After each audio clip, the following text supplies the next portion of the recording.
ጥቅሱን ተናገር፣ ጥቅሱን ተናገር፣ ጥቅሱን ተናገር።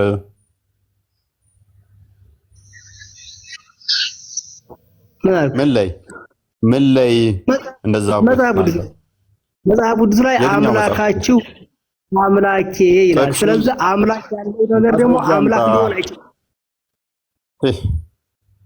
የመሐመድ መንፈስ ከባድ ነው። የመሐመድ መንፈስ ሲጠናወታችሁ እንደዚህ ነው። አስቀድሞ ምን አለመሰላችሁ ወደ አባቱ ጸሎት ያደርጋል እያለ ነበረ ቀደም። ከዛ ወደ አባቱ ነው ጸሎት የሚያደርገው አለና መልሶ ደግሞ ምን አለ? ኢየሱስ ክርስቶስ አብ ወልድ መንፈስ ቅዱስ የሚለውን ነገር አያውቀውም አለ። ኢማጂን አብ ወልድ መንፈስ ቅዱስ የሚል ነገር አያውቅም አለችን። ልመታበት ስላሰብኩ ነው። አብ ማለት ምን ማለት እንደሆነ አልገባውም። አስቀድሞ አባቱ ብሎ እንደገና ደግሞ አብ ወልድ መንፈስ ቅዱስን አያውቅም አለ። ወልድ ማለት ምን ማለት እንደሆነ አያውቅም ይሄ ልጅ። ወልድ ማለት ምን ማለት ራሱ እንደሆነ አያውቅም ማለት ነው። ወልድ አብ ማለት አባቱ ማለት እንደሆነ አያውቅም። አስቀድሞ የጠቀሰውን ጥቅስ መልሶ ራሱን በዜሮ አጣፋው ማለት ነው። እና ተረጋጋና ሙስሊም የሆነበትን ኢሳ የሚባል አካል ሐዋርያቶች እንዳሉት ስለሚናገር ሱራ 61 ላይ ቁጥር 14 ላይ እነኛ ሐዋርያቶቹ እስልምናን እንዴት እንደሰበኩ የት እንደሰበኩ ብነግረኝ ደስ ይለኛል። ከዛ ጥያቄ እቀበላለሁ። እኔ እምነቱ ምንድነው? አንተ መጀመሪያ አስረዳ። ኢየሱስ እምነቱ ምን ነበር? ኦኬ መልካም። እሺ ማይክ ያዝ። ኢየሱስ ክርስቶስ የሚታመን አምላክ እንጂ የሆነ የሚያምን አምላክ አይደለም። ሜቢ አላህ የሆነ አምላክ ወደ አምላኩ ይጸልይ ነበር። አዳምጣ። እሺ እንደዛ ከሆነ አምላክ ሆይ ያለ ለምን ይጸልያል? ለምን ይማጸናል? ስለዚህ አንተ ከመጽሐፍ ቅዱስ ውጭ ነህ ማለት ነው። እሺ የቱ ጋር ነው የጸለየው? ታውቀዋለህ ክፍሉን? ይህም ካልክ ኢየሱስ ካልጸለየ ስለዚህ አሁን ከመጽሐፍ ቅዱስ ውጭ ነው ማለት ነው። እንደምን እንጋጫለኝ? እኛ ምን እናምናለን መሰለህ? እሺ አዳምጥ ወንድማችን፣ ምን አዳምጥሽ። ማይካስ ክርስቶስ በስጋ የተገለጠ አምላክ ነው ብለን እናምናለን። በስጋ የተገለጠ አምላክ ከሆነ ደግሞ ፍጹም ሰው፣ ፍጹም አምላክ፣ ፍጹም ሰው ብለን ነው የምናምነው። ፍጹም ሰው ነው ስንል ለእኛ ቤዛ ሊሆነን እንደመጣ ሁሉ እሱን እናምናለን። ሊያገለግለን ነው የመጣው። እንድናገለግለው ሳይሆን የመጣው ሊያገለግለን ነው። ጸሎት ማድረግ ምንድን ነው የሚለውን መተርጎም አለበት። ወንድማችን ሙስሊሙ ጸሎት ራሱ መተርጎም አለበት። ጸሎት ማለት እኔ እናንተ እንደምታስበው ማለት ብቻ አይደለም። ጸሎት ማለት ንግግር ማለት ነው። ስለዚህ ወልድ ከአባቱ ጋር ይነጋገራል። ወልድ ከአባቱ ጋር ምን ያደርጋል? ይነጋገራል። ኢየሱስ ከአባቱ ጋር ይነጋገራል። ስለዚህ ለምን ጸሎት አደረገ ሲባል አንድም ክርስቶስ የመጣው ለእኛ ምሳሌ ሊሆነን ነው። ምሳሌ ሊሆነን ሊያስተምረን፣ ጸሎት ማድረግ እንዳለብን ሊያሳየን ጸሎት አደረገ። ወደ አባቱ ጸለየ። ለምን መጸለይ አለባችሁ ብሎ ሊያስተምረን ልንማር ጸሎት አደረገ።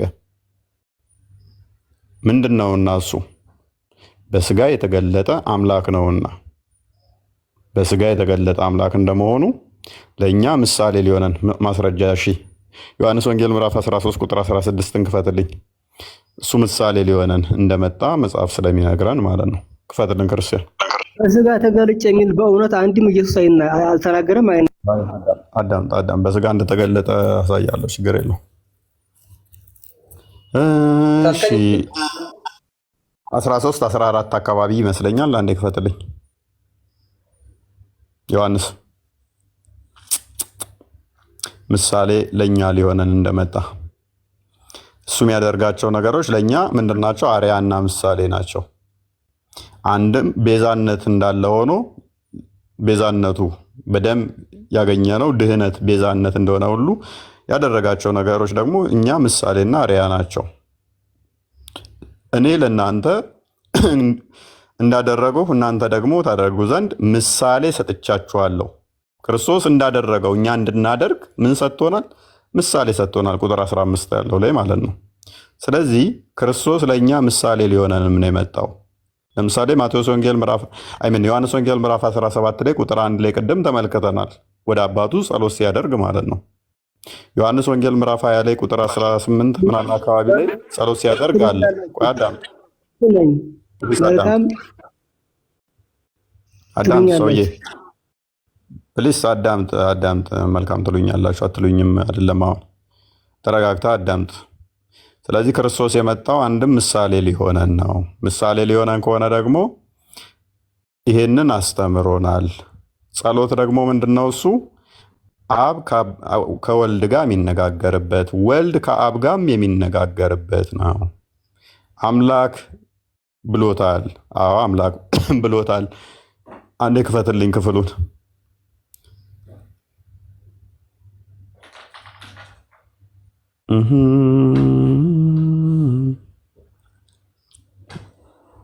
ኦኬ ይሄንኛው ቅድም ያየነው ነው። ይሄንኛው ላይ እንሂድበት። እሺ ቁጥር 1 ላይ ጸሎት ስለማድረግ ቁጥር 1 ላይ መልሰው። እሺ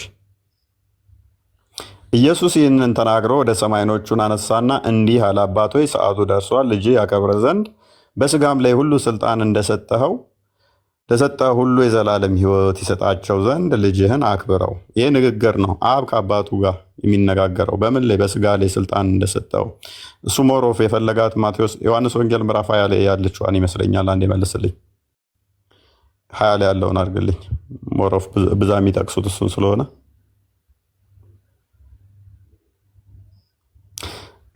ይህንን ጥቅስ ስትጠቅሱ እስልምናን በዜሮ ታባዙታላችሁ።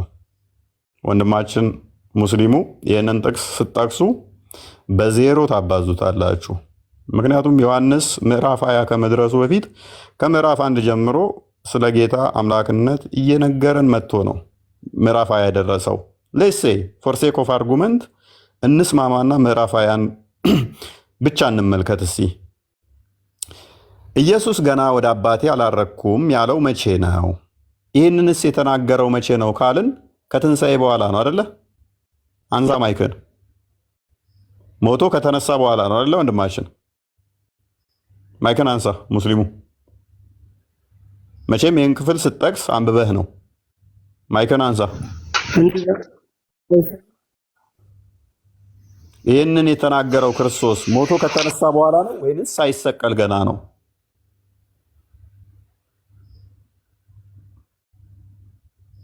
ማይክን አንሳ። ከተሰቀለ በኋላ ነው ሳይሰቀል ነው? ይህንን የተናገረው ክርስቶስ ከመሰቀሉ በፊት ነው ከተሰቀለ በኋላ? ስለምን መሰቀል ነው የምታወራው? ይሄን ክፍል የተናገረው መቼ ነው? የሚለው ስታመጣ ምበህ ነው አይደለ? መጽሐፍ ቅዱስን ጎበዝ። ይሄ የሚለው ምንድነው? ኢየሱስም ገና ወደ አባቴ አላረገውምና አትንኪኝ።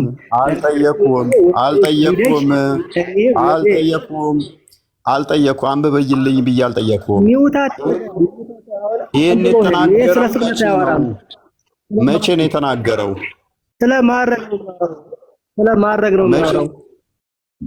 ስለማድረግ ነው የሚያወራው። መልካም ከትንሣኤ በፊት ነው የተናገረው። አሁንም ተረጋጋ። ይጠቅመኛል።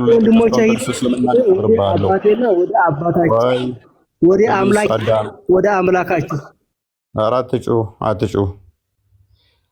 ስለዚህ ይህንን የተናገረው ክርስቶስ ከትንሣኤ በኋላ ነው ወይንስ ከተሰቀለ ተሰቅሎ ከሞቶ ከተነሳ በኋላ ነው ወይንስ ገና ሳይሰቀል ነው ይህን የተናገረው? ይህንን ክፍል መቼ ነው የተናገረው? ይህንን ጥቅሱ ነው እንጂ ማንበብ ያለብን። ስለዚህ መሰቀል አለመሰቀሉ በሰዓቱ ስራ ላይ የሆነ የጻፈውን ነገር ነው የምናነበው። እናንተ አሁን መለስልን የምናነበው። እሺ ከቁጥር 1 አድርገው። ቆይ ችግር የለውም።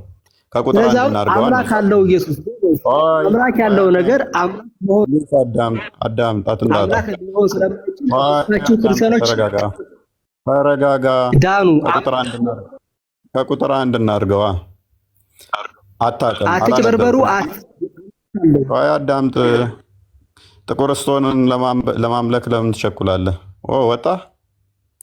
ስለዚህ አላቅም አለ። ካላወቅ አንዲት ጥቅስ እንዴት ሰው አንዲት ጥቅስ አንድ ቁጥር መሀል ዘሎ እንደ ጦጣ ፊት ይላል። የሆነች እንትንን ያነባል።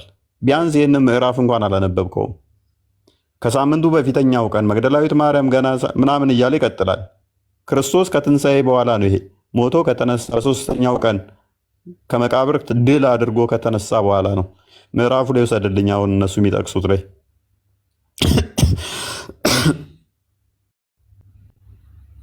እሺ፣ ኢየሱስ ገና ወደ አባቴ አላረገውም አትንኪኝ አላት። መቼ? ከተነሳ በኋላ ማለት ነው። እንደ ሙስሊሞች አስተምሮ ደግሞ ኢየሱስ አልሞተም፣ አልተሰቀለም። ይህ ክፍል ደግሞ እየነገረን ያለው ክርስቶስ ሞቶ ተነስቶ ነው።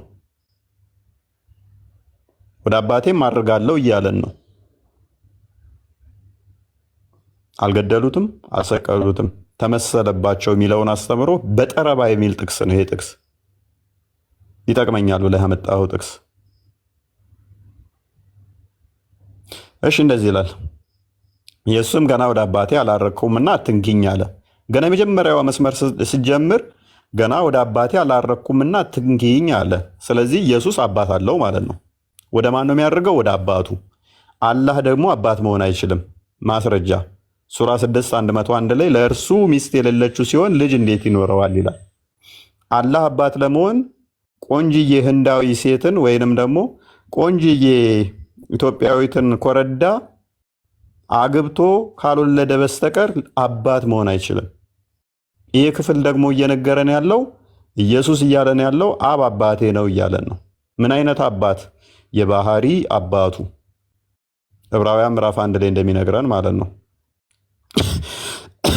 ስለዚህ አባቴ ነው አለ። አትንኪኝ አላት። ለምንድነው አትንኪኝ አላት? አንድ ከክህነት አንጻር ነው። ስልጣነ ክህነት ለወንዶች እንጂ ለሴቶች ስላሌለ ማለት ነው። ነገር ግን ወደ ወንድሞቼ ሄደሽ አላት። እኔ ወደ አባቴና ወደ አባታችሁ ወደማ ወደ አባቴና ወደ አባታችሁ። ለምን ወደ አባታችን ሳይል ጨፍልቆ አላለም? ወደ አባታችን ሄደሽ ወደ አባታችን ንገሪ አላት? አላለም። ለምን? ወደ አባቴና ወደ አባታችሁ አለ። ምክንያቱም አብ ለወልድ አባትነትና አብ ለእኛ ያለው አባትነት ልዩነት ስላለው። ማስረጃ ዮሐንስ ወንጌል ምዕራፍ 1 ቁጥር 12 ላይ ክፈትልኝ።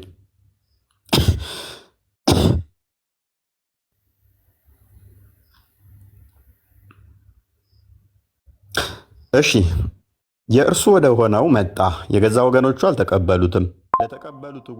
ለተቀበሉት ሁሉ ግን በስሙ ለሚያምኑ ለነርሱ ልብ በሉ፣ ለተቀበሉት ለነርሱ የእግዚአብሔር ልጆች የሆኑ ዘንድ ስልጣን ሰጣቸው። ለሚቀበሉት ወደ እርሱ ነው ለመጡት ምን ተሰጠ? ስልጣን ተሰጣቸው። ምን የሆኑ ዘንድ? የእግዚአብሔር ልጆች ይባሉ ዘንድ። እነርሱ ከእግዚአብሔር ተወለዱ እንጂ ከደም ወይንም ከስጋ ፍቃድ ወይንም ከወንድ ፍቃድ አልተወለዱም። ይሄ ስጦታ ነው አይደለ?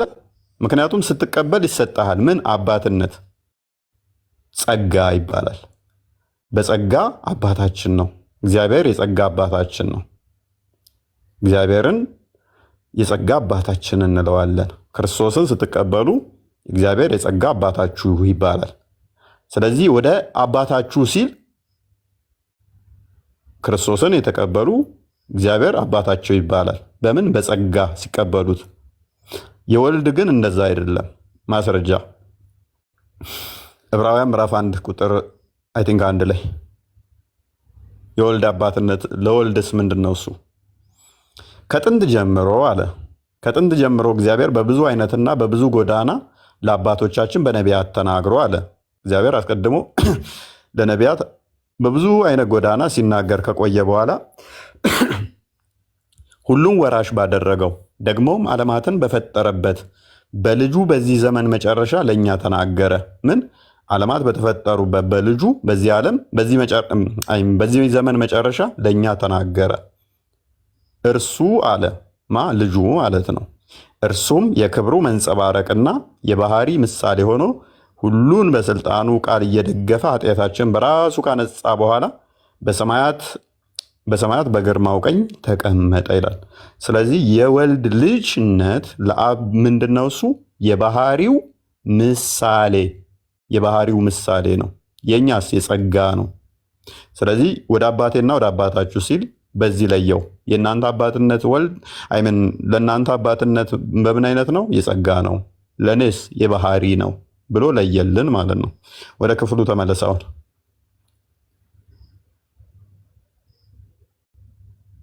ያዘረግፈን እናሉ ካለሽ ድምፅ አሰሚ ናሉ ድምፅሽን አሰሚ እንዴ።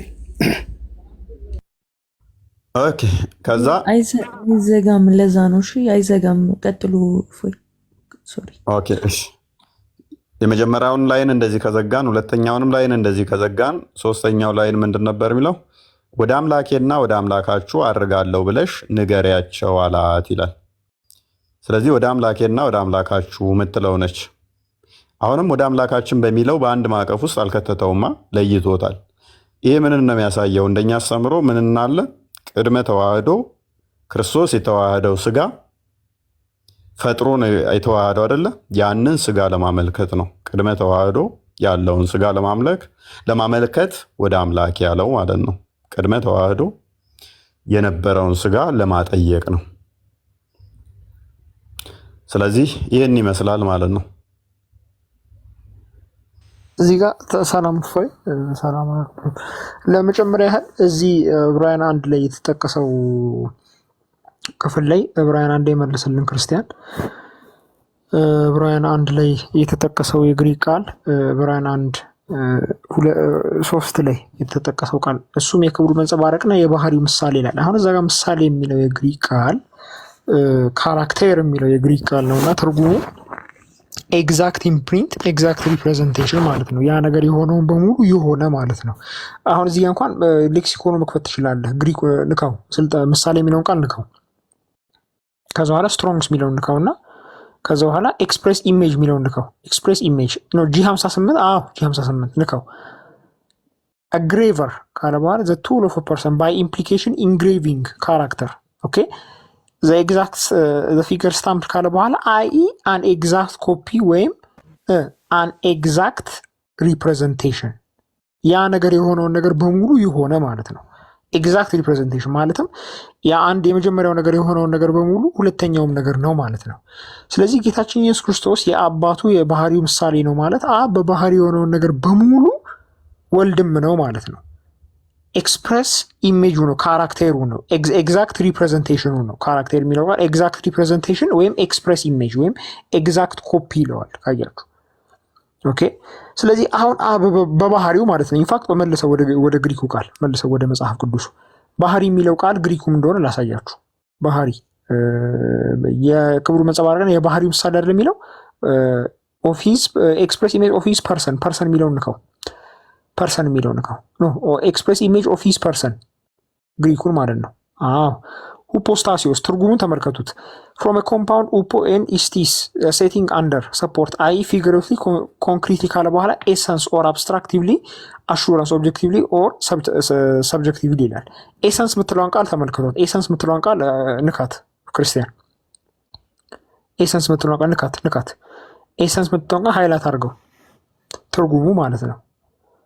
ኦኬ ኤሰንስ ማለት ባህሪ ማለት ነው። ችግር የለም ለሰው አሳየው ብቻ ችግር የለም። ክሎዝ አድርገህ ኤሰንስ ይላል። ሶ ኤሰንስ ማለት ባህሪ ማለት ነው። ሶ የባህሪው ትክክለኛ ምሳሌ የተባለው እዚህ ነው። ስለዚህ አብ በባህሪ የሆነውን ነገር በሙሉ ወልድም ነው ማለት ነው። ካራክተር ኡፖስታሲዮ የባህሪው ትክክለኛ ምሳሌ። ሶ አብ በባህሪ የሆነውን ነገር በሙሉ ወልድ ነው። ለዚህ ነው የባህሪ ልጅ ምን ነው ኦንቶሎጂካሊ ሰብስታንሻሊ አብ የሆነውን ነገር በሙሉ ወልድ ነው። አሁን ጥያቄ መጠየቅ ያለብን ነገር ምንድን ነው ከተባለ አብ በባህሪው ምንድን ነው ነው። በባህሪው ምንድን ነው? ሮሜ 1:20 ላይ ሄድልኝ። ሮሜ 1:20 በባህሪው ምንድን ነው? ሮሜ 1 ሰው ስለ ባህሪው ነው እያወራን ያለው። አብ በባህሪው ምንድን ነው? ተመልከቱ። የማይታየው ባህሪው መንፈስ የሆነው እርሱም የዘላለም ኃይሉ የዘላለም ነው፣ የተፈጠረ አይደለም። ደግሞም አምላክነቱ ከዓለም ፍጥረት ጀምሮ ለተሰሩ ታውቆ ግልጥ ሆኖ ይታያል ይላል። ስለዚህ አብ በባህሪው ምንድን ነው ካልን የማይታይ ነው። እሱ ዘላለማዊ ኃይል አለው፣ ደግሞም አምላክነት ነው። አብ በባህሪው እነዚህ ነገሮች ነው። ነገር ግን ዕብራውያን 1 ምን ይላል? የባህሪው ትክክለኛ ምሳሌ ይለዋል። ስለዚህ ወልድም በባህሪው እነዚህን ነገሮች ነው። ለዛም ነው አንደኛ ጢሞቴዎስ ነው ለዛም ነው ለወልድ የተባሉት ነገሮች ለአብ የተባሉት ነገሮች በሙሉ ለወልድ የተባሉት ማለት ነው። አንደኛ ቆሮንቶስ 1:24 ላይ ገለጥልኝ። እዚህ ጋር ግን የዘላለም ኃይሉ ተብሏል አይደለ? ወልድ ደግሞ የአብ የባህሪው ትክክለኛ ምሳሌ ተብሏል። ኦኬ 1:24 ለተጠሩት ግን አይሁድ ቢሆኑ የግሪክ ሰዎችም ቢሆኑ የእግዚአብሔር ኃይልና ተመልከቱ፣ የእግዚአብሔር ጥበብ የሆነው ክርስቶስ ነው ይላል። የእግዚአብሔር ኃይል ነው ጌታችን ኢየሱስ ክርስቶስ። ለምን ከተባለ ከአብ ጋር የባህሪ አንድነት አለው። ያ የባህሪው ትክክለኛ ምሳሌ ነው። ስለዚህ ይሄ ኃይሉ የአብ ኃይል የእርሱም ነው። አያችሁ፣ የአብ ኃይል የእርሱም ነው። ስለዚህ የእግዚአብሔር ኃይል ተብሎ ሊጠራ ቻለ፣ ከባህሪ አንድነቱ የተነሳ ማለት ነው። አሁን መጠየቅ ያለብን ጥያቄ የአብ ኃይል ፍጡር ነው ወይ ነው። ምክንያቱም ሮሜ 1 ኃይሉ ዘላለማዊ ኃይሉ ነው የሚለው የዘላለም ኃይሉ። ስለዚህ ፍጡር አይደለም የአብ ኃይል ዘላለማዊ ኃይል ነው ያለው። ስለዚህ ጌታችን ኢየሱስ ክርስቶስም የዘላለማዊ ኃይሉ ከተባለ ማለት የእግዚአብሔር ኃይል ከተባለ ባይ ዴፊኒሽን ፍጡር ሊሆን አይችልም። ምክንያቱም የእግዚአብሔር ኃይል ፍጡር ስላልሆነ ማለት ነው። ፍጡር ስላልሆነ ማለት ነው። ስለዚህ ዕብራውያን 1 በጣም ብዙ ነገሮችን ውስጡ ያቀፈ ቃል ነው። ስለዚህ እኛ ጌታችን ኢየሱስ ክርስቶስ የባህሪ ልጅ ነው ስንል ይሄን ነገሮችን ሁላ እያመለከትን ነው። በባህሪው ከአብ ጋር አንድ ሆነ። እኛ ከአብ ጋር የባህሪ አንድነት የለንም። የባህሪውን ትክክለኛ ምሳሌዎች አይደለንም። ጌታችን ኢየሱስ ክርስቶስ ግን የባህሪው ትክክለኛ ምሳሌ ነው። ለዛም ነው ባይዘ ፊልጵስዩስ 2:6 ላይ ሄድልኝ። ፊልጵስዩስ 2:6 በሱ መልክ ሲኖር ሳለ የተባለው ፊልጵስዩስ 2:6 ሄዳችሁ ስትመለከቱት ተመልከቱ። እርሱ ግን በእግዚአብሔር መልክ ሲኖር ሳለ ከእግዚአብሔር ጋር መተካከል መቀማት እንደሚገባ ነገር አልቆጠረውም ይላል። አሁን መልክ የሚለውን ግሪኩን ተመልከተው። ሞርፌ የሚለው ቃል ምንድን ነው? ያሳያችሁ። ፎርም የሚለው እንከው። ተመልከቱ። ዲስክሪፕሽን ካለ በኋላ ይሁ ተመልከቱ። perhaps from the base of meros through the idea of adjustment of parts ካለ በኋላ ሼፕ ፊገሬቲቭሊ ደግሞ ምን ይላል? ኔቸር ባህሪ። መልክ ማለት ባህሪ ማለት ነው። ሶ በእግዚአብሔር መልክ ሲኖር ሳለ ማለት በእግዚአብሔር ባህሪ ሲኖር ሳለ ማለት ነው።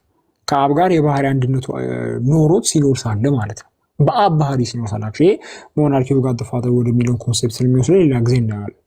ናንዘሌስ ከአብ ጋር የባህሪ አንድነት ኖሮት ስለነበረ ሲኖር የነበረው የባህሪው ትክክለኛ ምሳሌ ነው። ኮንሰብስታንሻል ስለሆነ ማለት ነው። ኮንሰብስታንሻሊቲው ነው ይሄንን ሊያስበረው የቻለው። ኦኬ አሁን ለዛ ነው ባይዚ ቁጥር 7ን ስታነቡት ሌላ ሁለተኛ መልክ ያመጣል። ቁጥር 7 ላይ እዛው ስታነቡት መልሰው ቁጥር 7 ላይ ነገር ግን የባሪያ መልክ ይዞ፣ ስለዚህ ሁለተኛ መልክ አለ። ተመልከቱ። የባሪያ መልክ ይዞ በሰው ምሳሌ ሆኖ ራሱን ባዶ አደረገ። ስለዚህ የያዘ ሁለተኛ መልክ አለ። ይሄም ሁለተኛ መልክ የሰው መልክ ነው፣ የሰው ባህሪ ነው። እዛ ጋር መልክ የሚለው ቃል አሁኑ ሞርፌ የሚለው ቃል ነው። ስለዚህ የያዘው መልክ የሰውነት መልክ ከሆነ ያን የሰውነት መልክ ከመያዙ በፊት ሲኖርበት የነበረው መልክ የሰውነት መልክ አልነበረም። ተመልከቱ። የሰውነቱን መልክ በኋላ የያዘው መልክ ነው። ስለዚህ ያን መልክ ወይም ያን ባህሪ ከመያዙ በፊት የነበረው ባህሪ የሰውነት ባህሪ አልነበረም። የሰውነት ባህሪ በኋላ ነው የመጣው። ስለዚህ የእግዚአብሔር ባህሪ ነው። ለዛም ነው ቁጥር 6 ላይ እርሱ በእግዚአብሔር መልክ ሲኖር ሳለ ከእግዚአብሔር ጋር መተካከልን መቀማት እንደሚገባ ነገር አልቆጠሩም። ከእግዚአብሔር ጋር የተካከለበት ባህሪው ነው። ያ ባህሪ ከእግዚአብሔር ጋር እኩል ያስባለው ባህሪ ነው። እኩል ያስባለው ባህሪ ነው። ይሄ ሁሉ ነገር የባህሪ ጌታችን ኢየሱስ ክርስቶስ ልጅነቱ የባህሪ እንደሆነ ያሳያል። ማንም የትኛውም ሰው በመጽሐፍ ቅዱስ ውስጥ በእግዚአብሔር መልክ ሲኖር ሳለ አልተባለለትም። የትኛውም ሰው ያውም ከእግዚአብሔር ጋር መተካከል እንደሚገባ ነገር አልቆጠረም በሚባልበት አውድ። ምክንያቱም መተካከልን መቀማት እንደሚገባ ነገር አልቆጠረው ማለት ነው ኬኖሲሱን ነው የሚያመለክተው። ሀምብል ሆኖ ትሁት ሆኖ ስጋ ለመሆን ወደ ዓለም የመጣበትን መምጣት ነው የሚያመለክተው። አያችሁ፣ ይሄ ለሌላ ሰው ተብሎ አያውቅም፣ ወይም ደግሞ ለፍጡር ተብሎ አያውቅም። ሁለተኛው ደግሞ ትልቁ ማስረጃ ሁለተኛ መልክ መጣ። በመጀመሪያ ሲኖርበት የነበረው መልክ የአምላክነት መልክ ካልነበረ ሁለተኛው መልክ የሰውነት መልክ ምን አመጣው? ምክንያቱም ሌላ ሁለተኛ መልክ መጥቷል። አያችሁ። ስለዚህ ሁለተኛው መልክ ነው ሰውነት፣ ወይ ሁለተኛው ባህሪ ነው የሰውነት ባህሪ።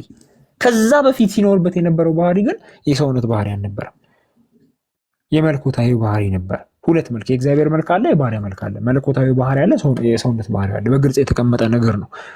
ኦኬ ሶ እንዳላረዝምባችሁ ለማለት ነው። ቀጥሉ። ምናልባት ከወጣው ሶሪ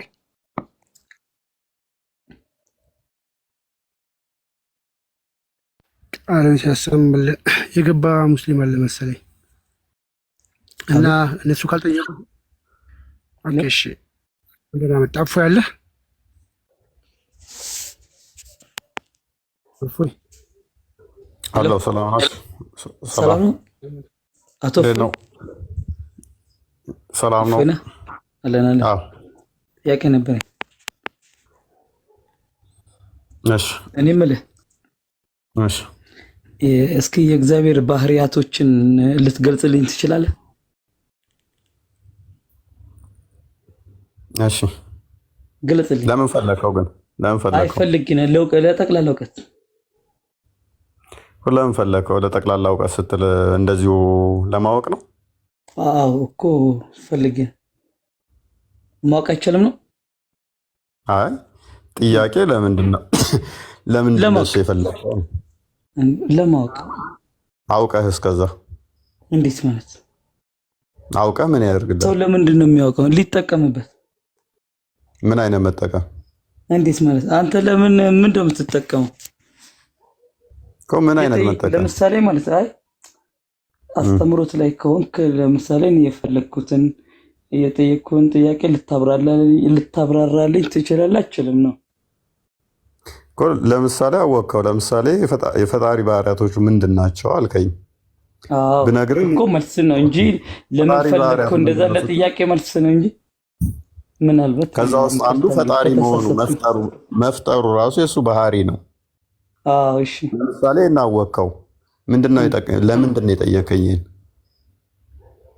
መፍጠሩ ብቻ ባህሪው ሊሆን ይችላል እንዴ? አልወጣኝም እኮ ተላ አልወጣኝም እኮ እናወቅከው። ከዛስ? አይ ልገልጽልኝ አችልም ነው። ይሄንን ነገርኩ እኮ ከዛስ አልኩ። ይሄንን መልስልኝ። አንተ ያልከው ፈጣሪ ባህሪ የምትለው ፈጣሪ የሚለው በራሱ ባህሪው ነው። ፈጣሪ ብቻ ስሙ ባህሪው ብቻ ሊሆን ይችላል፣ መገለጫው ነው። አዎ መገለጫው ነው። ይሄ ለምሳሌ ብቻ የሚልን ቃል ለምን ትጠቀማለህ? ፈጣሪ የሚል ስለበቃ መነሻው ነው።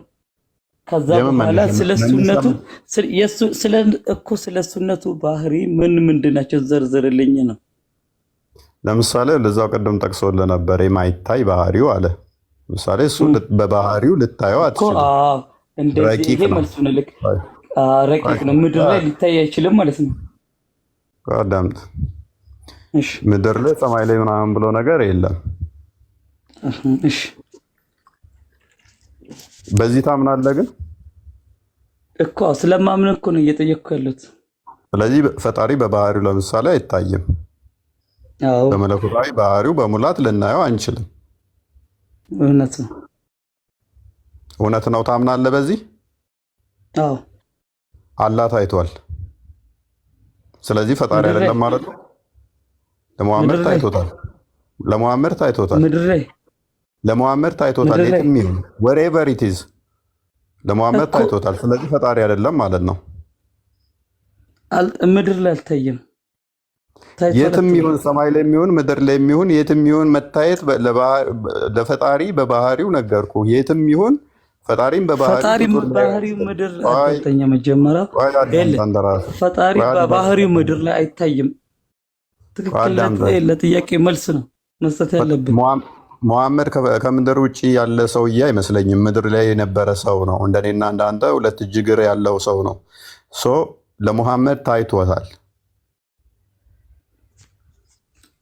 አንተን እንዲታይ ያረከው። እሺ ማስረጃው ስጠኝ። እንዴት እንደታየው ስጠኝ። እሺ ማስረጃው ስጠኝ። መልካም። ይሄንን ካሳየው ከምን ተነስተህ ነው እንዴት ተሸክ? ይሄን ካሳየው ከእስልምና ትወጣለህ። ፈጣሪ አላህ ፈጣሪ አይደለም ብለህ አይታይም ብለህ ስለደመደምክ ማለት ነው። ታዲያ ለምን ትጠይቀኛለህ? ለመረጃ እኮ እሺ ምክንያቱም ወደ እሱ እንመጣለን። መጀመሪያ እኔ ለጠየቅኩት ጥያቄ መልስ ለምን አሰጠኝ? የፈጣሪ ባህሪያት ውስጥ አንድ የተስማማ አለ። እንካ አዳምጠኝ።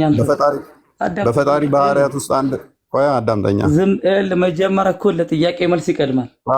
ከዛ ወደ እኔው እንገባለን። እኔ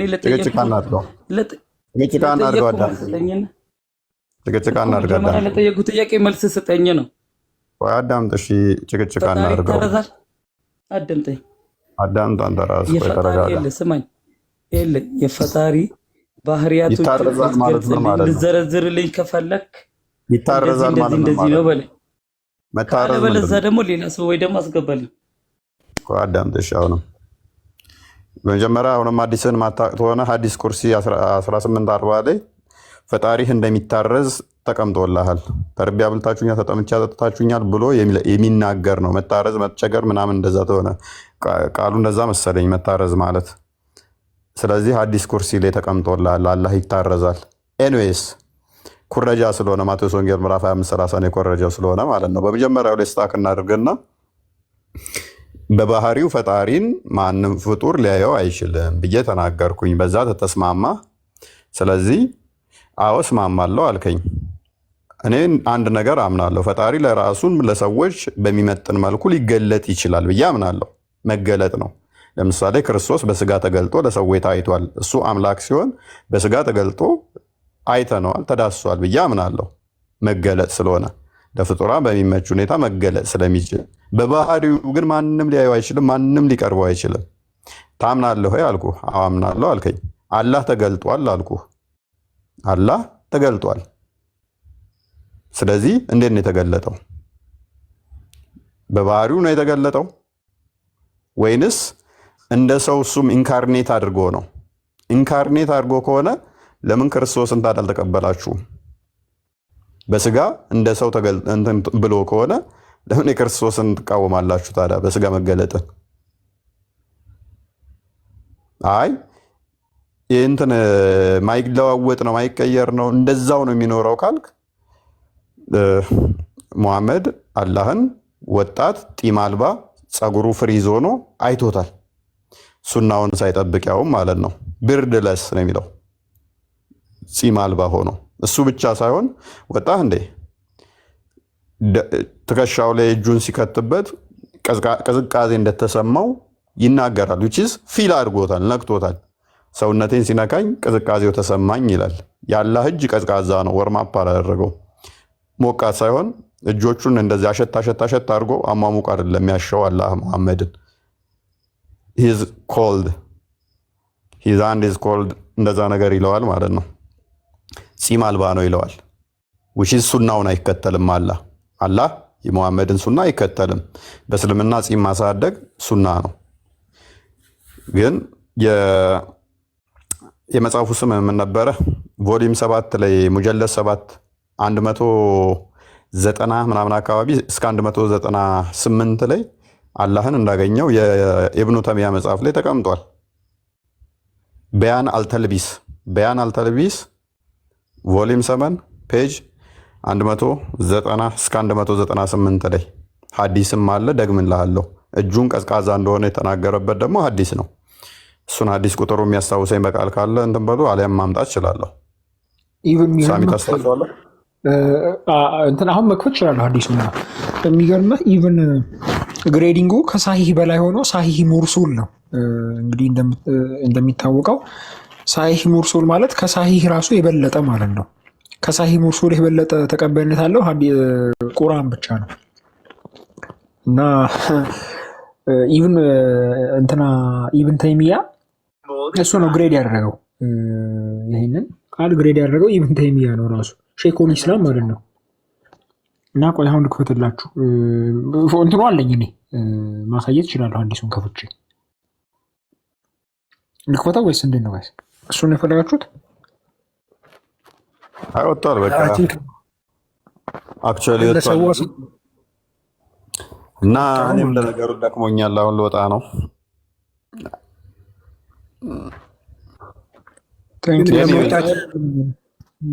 ከመውጣት በፊት የመጨረሻ አይ ቲንክ ደጋግሞ የሚያነሳታለች ቲንክ ሉቃስ ወንጌል ምዕራፍ 1 ቁጥር 31 ላይ እነሆ ትጸንሳለች ድንግል ወንድ ልጅም ትወልዳለች የሚለውን ክፍል እንትን እያደረጉ ፍጡር ነው የምታመልኩት የሚል ኢምፕሊኬሽን ያለው ንግግር ይናገራሉ። ትልልቆቹን ሳይቀር ማለት ነው። ከሱራ 601 ጋር እንዴት ነው የሚታየው የሚለውን እሱን ብትሄድበት ደስ ይለኛል። ኖ ድንግል ትጸንሳለች ወንድ ልጅም ትወልዳለች ስሙንም ኦኬ። ምን ሉቃስ ወንጌል ምን ነበር ያልከኝ? በስጋ እኮ የተገለጠ አምላክ ነው የምናመልከው አለ እኮ። በቃ ይሄ እኮ ምንም ቅድም ያልነው ነው። በስጋ የተገለጠ ያ የምናየው ቃል ስጋ ሆነ ሲል ይሄ ፍጡር ነው የፈጣሪ ነው አንልም ከተዋህዶ በኋላ። ምክንያቱም ከተዋህዶ በኋላ ከሁለት ባህሪ አንድ ባህሪ ከሁለት አካል አንድ አካል ምናምን እስከ መሆናችን መጠን ማለት ነው፣ እንደ መሆናችን መጠን ሶሪ። ስለዚህ አንድ አካል ብለን ምናምን ስለሆነ ይሄ ፍጡር ነው የፈጣሪ ነው አንልም። ነገር ግን በስጋ የተገለጠ አምላክ ነው ብለን እናምናለን። ያ በስጋ የተገለጠው አምላክ ደግሞ ወንድ ተብሎ ተጠርቷል። የመለኮት ሙላት በሱ አለ አይደል የሚለው ቆላስይስ ምዕራፍ 1 ቁጥር 16 እና 17 አካባቢ ላይ የመለኮት ሙላት ያለው ያ የምታዩት ያ ስለኛ የተሰቀለው ያ ስለኛ የሞተልን አካል የመለኮት ሙላት ያለው ፍጹም አምላክ ነው። ፍጹም ሰው ነው። በስጋ የተገለጠ አምላክ ነው። በስጋ የተገለጠ አምላክ ነው ማለት ነው። ስለዚህ የሰው ልጅ ቢባል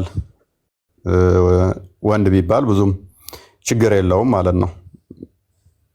ምክንያቱም በስጋ የተገለጠ አምላክ ስለሆነ ማለት ነው። ፍጹም አምላክ ፍጹም ሰው ነው ካልን መጨረሻ ላይ ዕብራውያን ምዕራፍ 1 እንደሚናገረው በስጋ የተገለጠ ስለሆነ ከሴት የተወለደውን ይለዋል አለ ቅዱስ ጳውሎስ።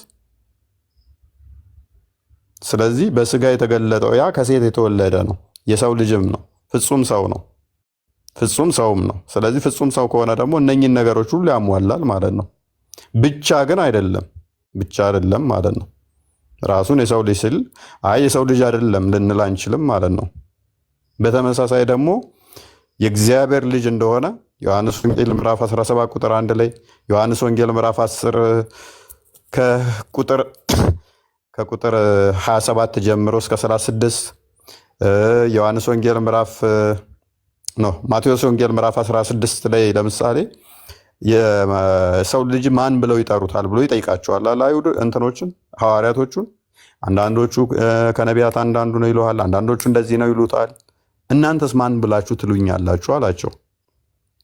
አንተ የሕያው የእግዚአብሔር ልጅ ነህ አለው አይደለ ጴጥሮስ።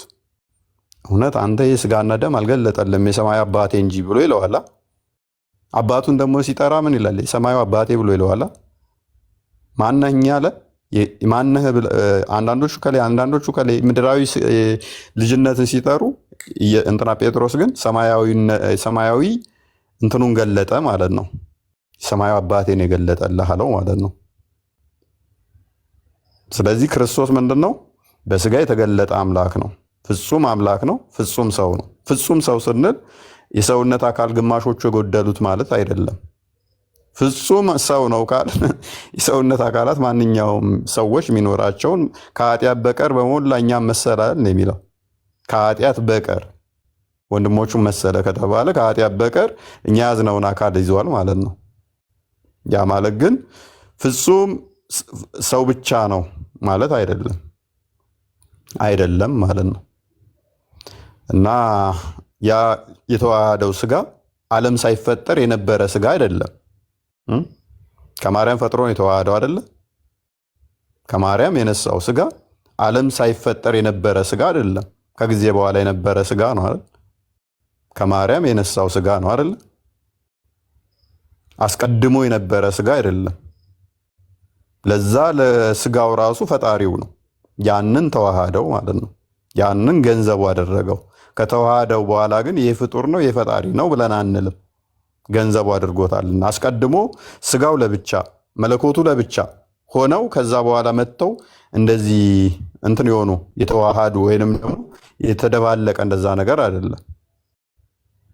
ስጋው አስቀድሞ ለብቻ እንደዚህ እንደኔና እንደ ዴቭ የሚኖር ከዛ የሆነ መለኮት መጥቶ እሱ ውስጥ የገባ አይደለም። እንደዛ ስላልሆነ ማለት ነው። በስጋ ከማርያም ተገልጦ ተወልዷልና ማለት ነው። ስለዚህ ሜቢ እንደዚህ ነው። ያ ቃልት ያስተማለን እሱ በጣም ድንቅ ትምህርት ነው። አሪፍ ነው። ስለዚህ በስጋ የተገለጠው ወንድ ልጅ ተብሎ የተጠራውን አምላካችን አናፍበትም፣ እናመልኳለን። የሚያሸማቅቀንም ጉዳይ አለን። ግን ወገኖቻችን ወንድ ልጅ አታምልኩ እያሉ አሁን ኮሜንት ላይም ይጽፋሉ። ከሱራ 601 ላይ አላህ ወንድ ልጅ ይሄ እኮ በስጋ ሲገለጥ ነው። ለመለኮት ጾታ የለውም። ለመለኮት የሚዳሰስ የለውም። ቅድም እኮ ደጋግመን ተናገርን። መለኮት በሁሉ የሞላ በሁሉ ያለ ነው። ለመለኮት እዚህ ያለ እዛ የለም የምንለው አይደለም። ምክንያቱም መለኮት በሁሉ የሞላ ለዚህ ነው ዳዊት አንተ ወደ ላይ በወጣ አንተ በዛ ነው፣ ወደ ታይ በወርድ አንተ ወደዛ ነህ፣ እንደ ንስር ክንፍ ተሰጥቶኝ ብበር አንተ በሁሉ አለ ይለዋል። ራሱም ደግሞ ዮሐንስ ወንጌል ምዕራፍ 4 ቁጥር 24 አይ ቲንክ እንደዛ አካባቢ እግዚአብሔር መንፈስ ነው ይለዋል። መንፈስ ነው። ያ መንፈስ ደግሞ በሁሉ የሞላ በሁሉ ያለ ረቂቅ ነው እንጂ እንደዚህ እኛ እንደምናስበው በዚህ ያለ በዛ የለም፣ የሚዳሰስ ነው፣ የሚነካ ነው፣ ጾታው እንዲህ ነው፣ እንደዛ መልኩ እንዲህ ነው ምንለው አይደለም። እንደዛ ብለን እንትን የምናደርገው አይደለም ማለት ነው። ስለዚህ በስጋ ሲገለጥ ግን እንዴት ነው የተገለጠው? የኛ የባሪያው መልክ ያዘ ይለዋል አለ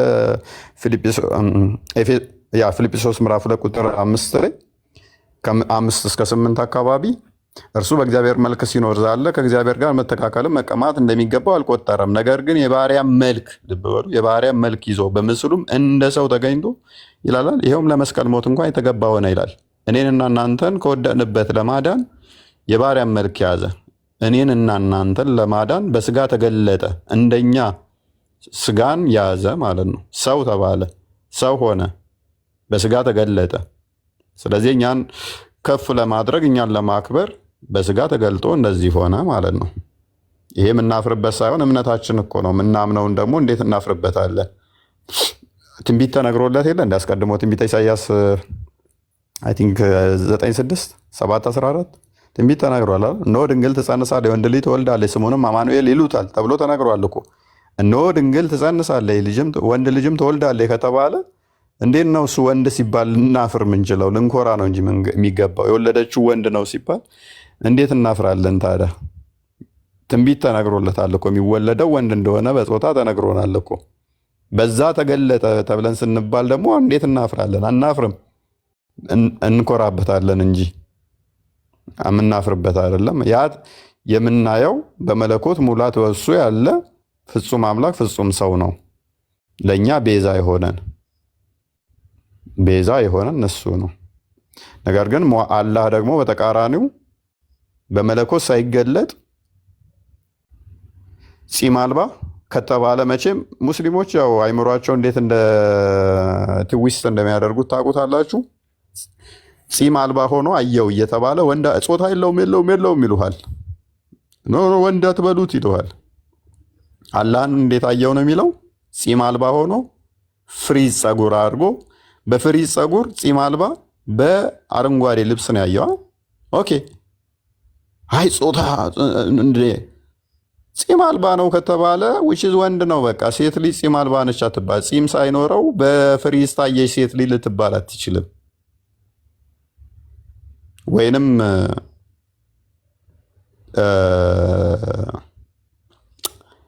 ምንድነው ትራንስጀንደሮች ሜቢ ትራንስ የሆኑ እንደዛ አካባቢ አይ ዶንት ኖ እንደዛ ካልሆነ በስተቀር አለ ወይንም ምንድነው እሱ ጾታቸው ወንድም ሴትም ያልሆኑ ማለት ነው። የሆነ የሚባል አለ ቃሉ ስለጠፋኝ ነው። ፊሜል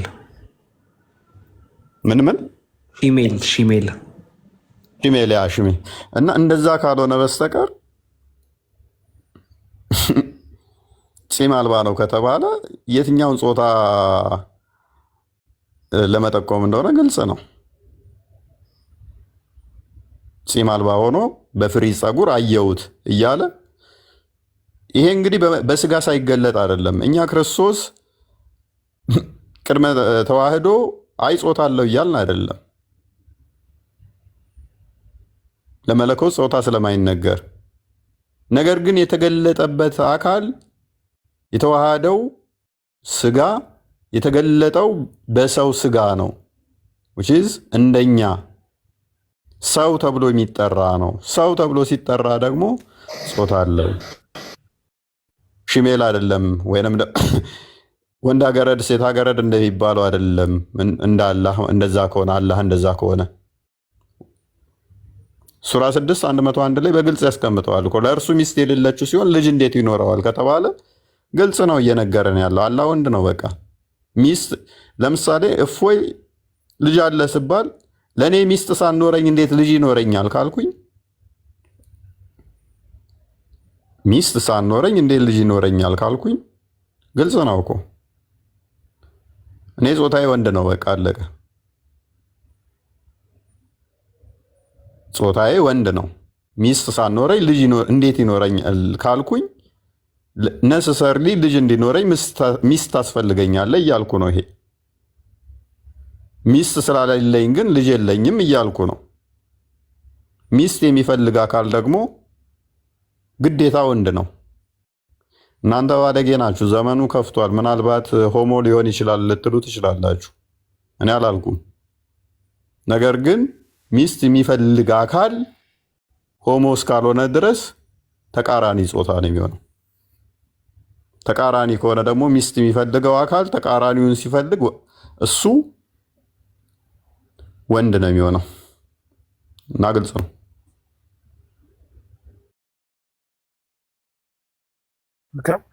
እንትን ስልጣን ምንድን ነው? ሰው ማስገባቱን አሁን እምቢ እያለና እያስቸገረ ነው። እኔ ውስጥ ገብተሃል ሳሚ? እሺ ቴንክ ዩ ፎይ ቃሪ። ኢቭን በነገራችን ላይ አላህ ሚስት ማግበቱ ብቻ ሳይሆን ሱረቱል አንቢያ ምዕራፍ 21 ቁጥር 17 ላይ ብንፈልግ ኖሮ ከራሳችን ሚስትና ልጅን በያዝን ኖሮ ነበር ይላል። ስለዚህ ቢፈልግ ሚስት አግብቶ ልጁን መውለድ ይችላል። 21 17ን ስትመለከቱት ወንድ መሆኑ ብቻ አይደለም፣ ሚስት ማግባቱ ብቻ አይደለም፣ ሚስት አግብቶ ልጅ ሊወልድ ይችላል። አሁን 21 17ን ሳሚ ትቀጥለበታል። እንዲህ ብሎ ያውቃል። ብፈልግ ኖሮ ባልዝ ነበር ብሎ የተናገረበት አለ አይደለም? ሁሌ ሚስት እፈልጋለሁ ልጅ የሌለኝ ሚስት ስለሌለኝ ነው እያለ እየተናገረ ወንድ አይደለም የሚሉን ነገር ምንኛ ነው?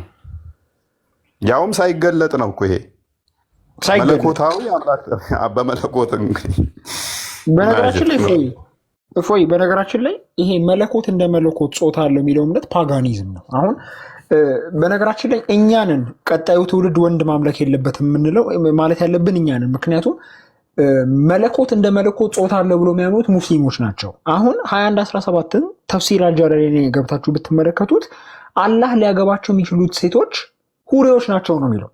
ሁሪዎችን አግብቶ ከነሱ ሴት ልጅ መውለድ ይችላል ነው የሚለው ተፍሲሩን ስትመለከቱት ማለት ነው። አሁን ሙስሊሞቹ በጀና የሚሰጣቸው ሁረ ላይኖች አሉ አለ 72 ደናግራ ምናምን ከነሱ አንዳቸውን አግብቶ ልጅ መውለድ ይችላል ነው የሚለው ተፍሲሩ ላይ። ስለዚህ ምን ማለት ነው? አላህ ወንድ ነው።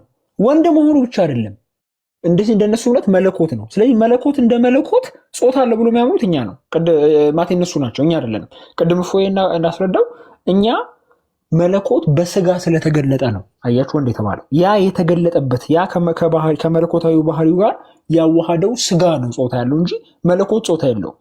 መለኮት የሌለው ባህሪ መለኮት ካለው ባህሪ ጋር ተዋሃደ። ጾታ የሌለው ባህሪ ጾታ ካለው ባህሪ ጋር ተዋሃደ። አያችሁ ጾታ የሌለው ባህሪ መለኮት የሌለው ባህሪ መለኮት ያለውን ባህሪ ተዋሃደ። መለኮት ስጋን ተዋሃደ ማለት ነው እንጂ መለኮት እንደ መለኮት ጾታ የለውም። እንደነሱ አስተምሮ ግን መለኮት እንደ መለኮት ጾታ አለው። ይሄ የሮማውያን ፓጋኒዝም ነው፣ የግሪካውያን ፓጋኒዝም ነው። የእነሱን ኤንሸንት ኒር ኢስት እና ግሪክ ዩሮፒያን ሚቶሎጂ ስታነቡት ጣዖቶቻቸው ይጋቡና ይወልዱ ነበር። ዙስ፣ ሄዲስ ምናምን ተጋብተው ልጅ ይወልዱ ነበር። ጾታ አላቸው መለኮቶቹ። መለኮት እንደ መለኮት ጾታ አለው። አላህም እንደዛ ነው እያለ ያለው 21 17 ላይ ብፈልግ ሚስትን ይዛለሁ። አሁን ጉዳዩ የፍላጎት እንጂ የባህሪ አይደለም። አሁን አላህ ለምሳሌ ብፈልግ ሞት ነበር አላለም። አስተውሉ። አላህ ብፈልግ ሞት ነበር አላለም። ለምንድን? መሞት ባህሪው አይደለም። እዚህ ጋር ግን ብፈልግ ሚስትን ይዛለሁ ብሏል። ዋዳዚ ሚን ሚስትን ሊያስይዝ የሚችል ባህሪ ያለው የወንድነት ባህሪ ማለት ነው። ምክንያቱም ሚስት ሊይዝ የሚችለው ወንድ ስለሆነ ማለት ነው። ኦኬ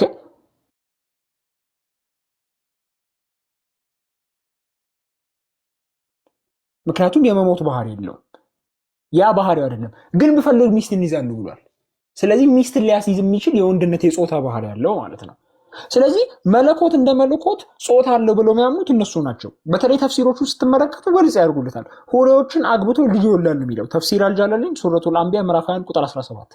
እንዲሁም ተፍሲር ኢብን አባስ ላይም አለ። ከፍቼ ላሳያችሁ እችላለሁ። ቃል መክፈት ትችላለህ?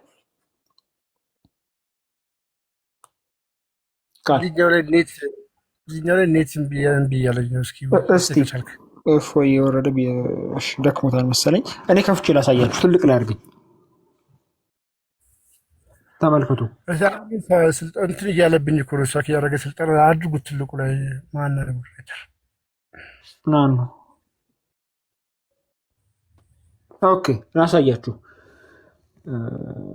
ቴንክ ዩ ሳይደለ ወረደ። ተመልከቱ ኮሜንታሪስ ተመልከቱ። አልጃለሌን ተመልከቱ። ይኸው አልጃለሌን ነው አላስራ እንደከፈትኩት ያለ አልጃለሌን ተመልከቱ። 21:17 ምን እንደሚል ተዘጋጁ።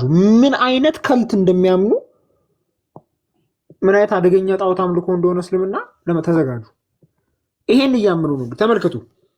ሃድ ዊ ዲዛይር ቱ ፋይንድ ዳይቨርዥን መዝናኛን ወይም ደግሞ መጫወቻ ብንፈልግ ኖሮ አላህ መጫወት ይፈልጋል። ታውቃላችሁ፣ ፈን ማድረግ ይፈልጋል። ይሄ ኢንተርቴንመንት ይፈልጋል። እንግዲህ that which provides diversion ይሄ ጨዋታን ሊሰጥ የሚችል መዝናናት ሊሰጥ የሚችል in a way of a partner or child በሚስትና በልጅ አማካኝነት ጨዋታ ሊሰጥ የሚችል ወይም ደግሞ በሪያ ቋንቋ ሚስትና ልጅን አግኝቼ መዝናናት ብፈልግ እያለ ነው። we could have found it within ourselves ከራሳችን ዘንድ በያዝነው ነበር ካለ በኋላ ተመልከቱ። from among the beautiful eyed ሁሪስ or angels ከሚያማምር አይን ካላቸው ሁሪዎችና ከመላእክት ጋር በወሰድነው ነበረ። እያያችሁንም እያለ እንደሆነ አላህ ቢፈልግ ከሁሪዎች ጋር ሊጋባ የሚችል ወንድ ነው። ተመልከቱ። አላህ ከሁሪዎች ጋር አሁን ሙስሊሞቹ ጀና ስንሄድ እናገባቸዋለን ብለው የሚያምኑት እኛ ጀና ስንሄድ ሁሌም ፐርፔቹዋሊ ቨርጅን ናቸው፣ ሁሌም ድንግል ናቸው፣ ግንኙነት ከተፈጸመ በኋላ ድንግል ናቸው፣ አጥንታቸው መቅንያቸው ይታያል። ሁሪዎች የሚሏቸውን አላህ ቢፈልግ እነሱን ነው የሚያገባው እያለ ነው። ወንድ ነው አላህ፣ ጾታ አለው፣ ያውም ሁሪዎችን የሚያገባ ማለት ነው። ከፈለኩ ሁሪዎችን ማግባት እችላለሁ ማለቱ ነው የሚሉት።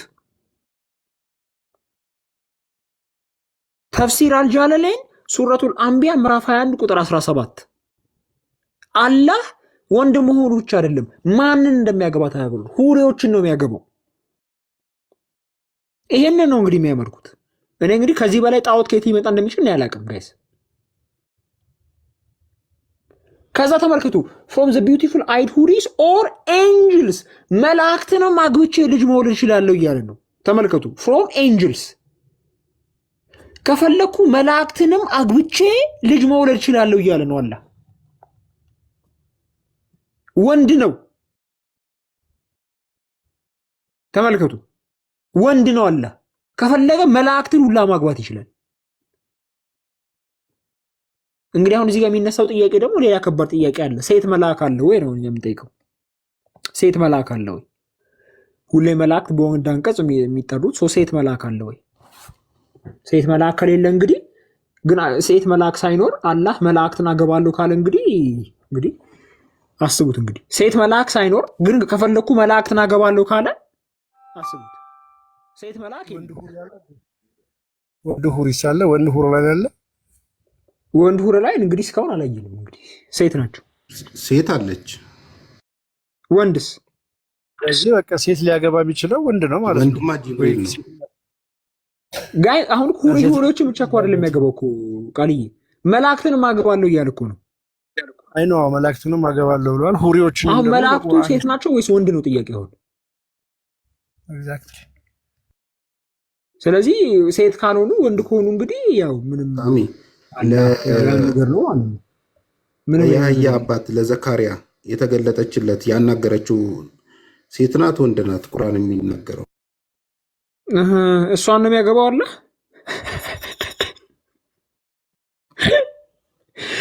ቢፈልግ እሷን ነው የሚያገባው። ፖይንታችን ቢፈልግ እሷን ነው የሚያገባው አለ። ሳሚ ምንድነው መሰለ ፖይንታችን እዚህ ላይ ከዚህ ጋር ነው።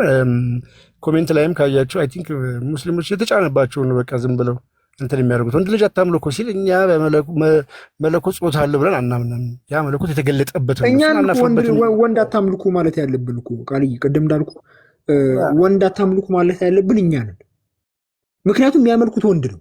መለኮት እንደ መለኮት ቅድም እንዳልኳችሁ ነው ጋይስ፣ መለኮት እንደ መለኮት ጾታ አለው የሚል ትምህርት ክርስትና ውስጥ የለም። እግዚአብሔር መንፈስ ነው። ወንድም አይደለም ሴትም አይደለም። በወንድ አንቀጽ ተጠርቷል። የስ ግን ወንድ ነው ጾታ አለው አይባልም። መለኮት እንደ መለኮት ቅድም እንዳልኳችሁ መለኮት የሌለው ባህሪ መለኮታዊ ባህሪ መለኮት ያለውን ባህሪ ስጋን ተዋሃደ እንጂ መለኮት እንደ መለኮት ጾታ የለው። ስለዚህ እኛ መለኮት እንደ መለኮት ጾታ አለው ብለን አናምንም። መጽሐፍ ቅዱስ ማስረጃ የለም። ይሄ ለምን ከተባለ ይሄ ፓጋኒዝም ነው። የመካከለኛው ምስራቅ ኤንሸንት ኒሪስት ሚቶሎጂ ዩሮፒያን ሚቶሎጂ ብታጠኑ ቃልዬ የሮማውያንን ሚቶሎጂ ብታነቡ የግሪካውያንን ሚቶሎጂ ብታነቡ የግብፅ የባቢሎን የፋርስ ብታነቡ አማልክቶቻቸው ጾታ ነበራቸው። እንዲሁም ተጋብተው ልጅ ይወልዱ ነበር። ተመልከቱ፣ ተጋብተው ልጅ ይወልዱ ነበር። ኦኬ ጾታ ስለነበራቸው መለኮት እንደ መለኮት። በእስልምና አላህ በስጋ ተገለጠ የሚል እምነት የለውም። ስለዚህ በስጋ ስለመጣ ነው ማለት አይቻልም። ምክንያቱም አላህ በስጋ መጥቷል የሚል ትምህርት የለም ወይም ደግሞ እምነት የለም በእስልምና ውስጥ።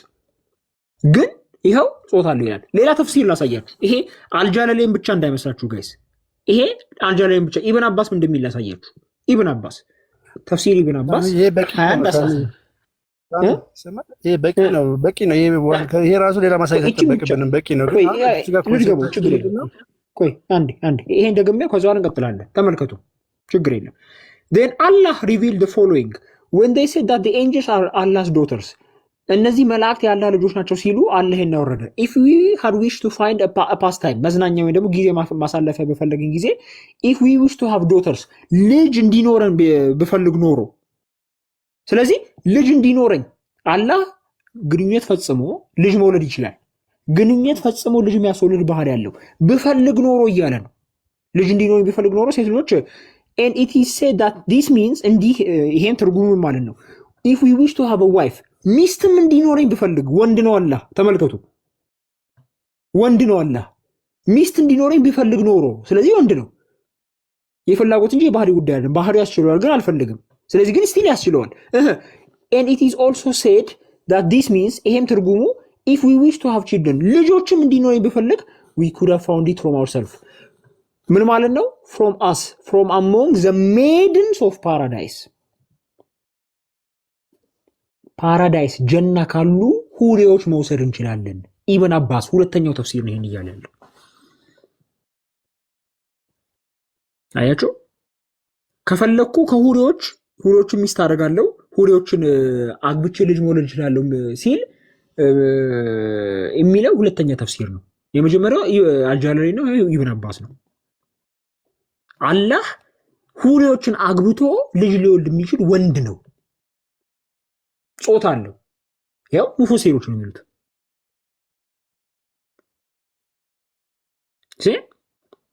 if we ever did and we will never do this ግን ይሄን አናረግም ይላል። ምን ማለት ነው? ጉዳዩ ምን እያለ ነው? ይሄንን ነገር ብፈልግ ማድረግ እችላለሁ ግን አላረግም እያለ ነው። ስለዚህ ምን ማለት ነው? ይሄ አላህ ወንድ ነው ማለት ነው። ግንኙነት ፈጽሞ ልጅ ሊወልድ ይችላል። ይሄንን ነው የምታመልኩት። ወንድ አግብቶ ሪሌሽን አድርጎ ልጅ ሊወልድ የሚችል ወንድ ነው የምታመልኩት። ሙስሊሞች ወንድ ማምለክ አቁሙ እንላለን። እውነተኛውን አምላክ መለኮት የሆነን አምላክ አምልኩ፣ ወንድ አታምልኩ እንላለን። ቀጥል ጋር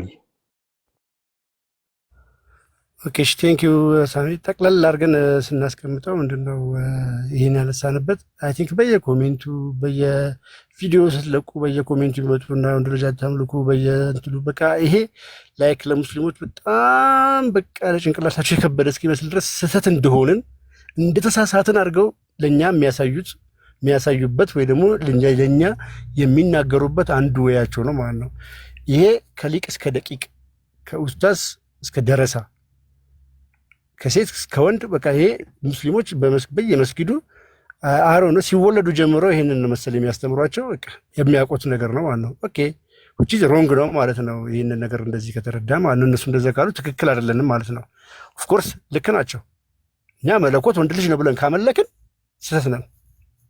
ትክክል ናቸው፣ ምንም አልተሳሳቱም ማለት ነው። ስለዚህ እኛ መለኮት ወንድ ነው ብለን ጾታ ሰተን አይደለም የምናመልከው።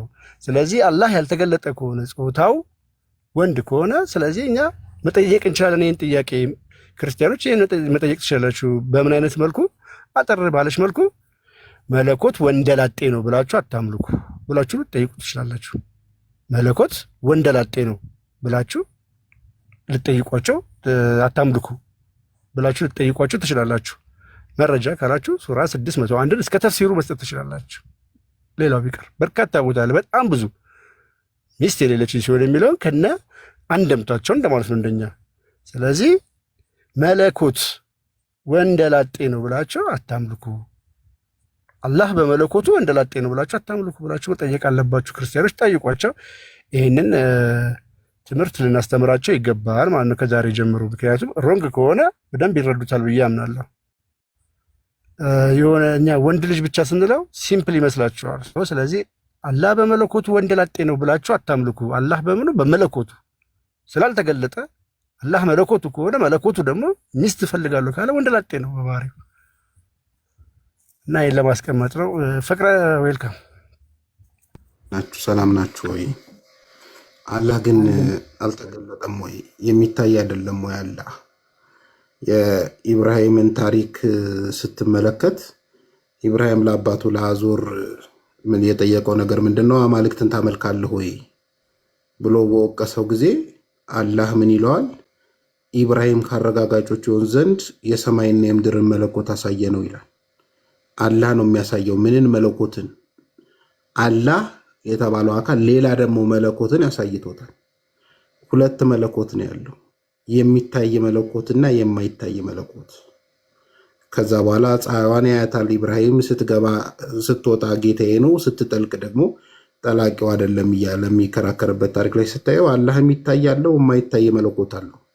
ይህ ታዲያ የሚታየው መለኮት ደግሞ ሚስት የሚያሻው እንደሆነ አሁን ስትተርከው እንደነበረው ይገልጻልና ያው እስልምና ዝም ብሎ የቀርዳዶች እምነት ነው። ተሰብስበው ዝም ብለው በአረቦቹ ጫታቸውን እየቃሙ የጻፉት ነገር ስለሆነ ብዙም አትፍረድባቸው።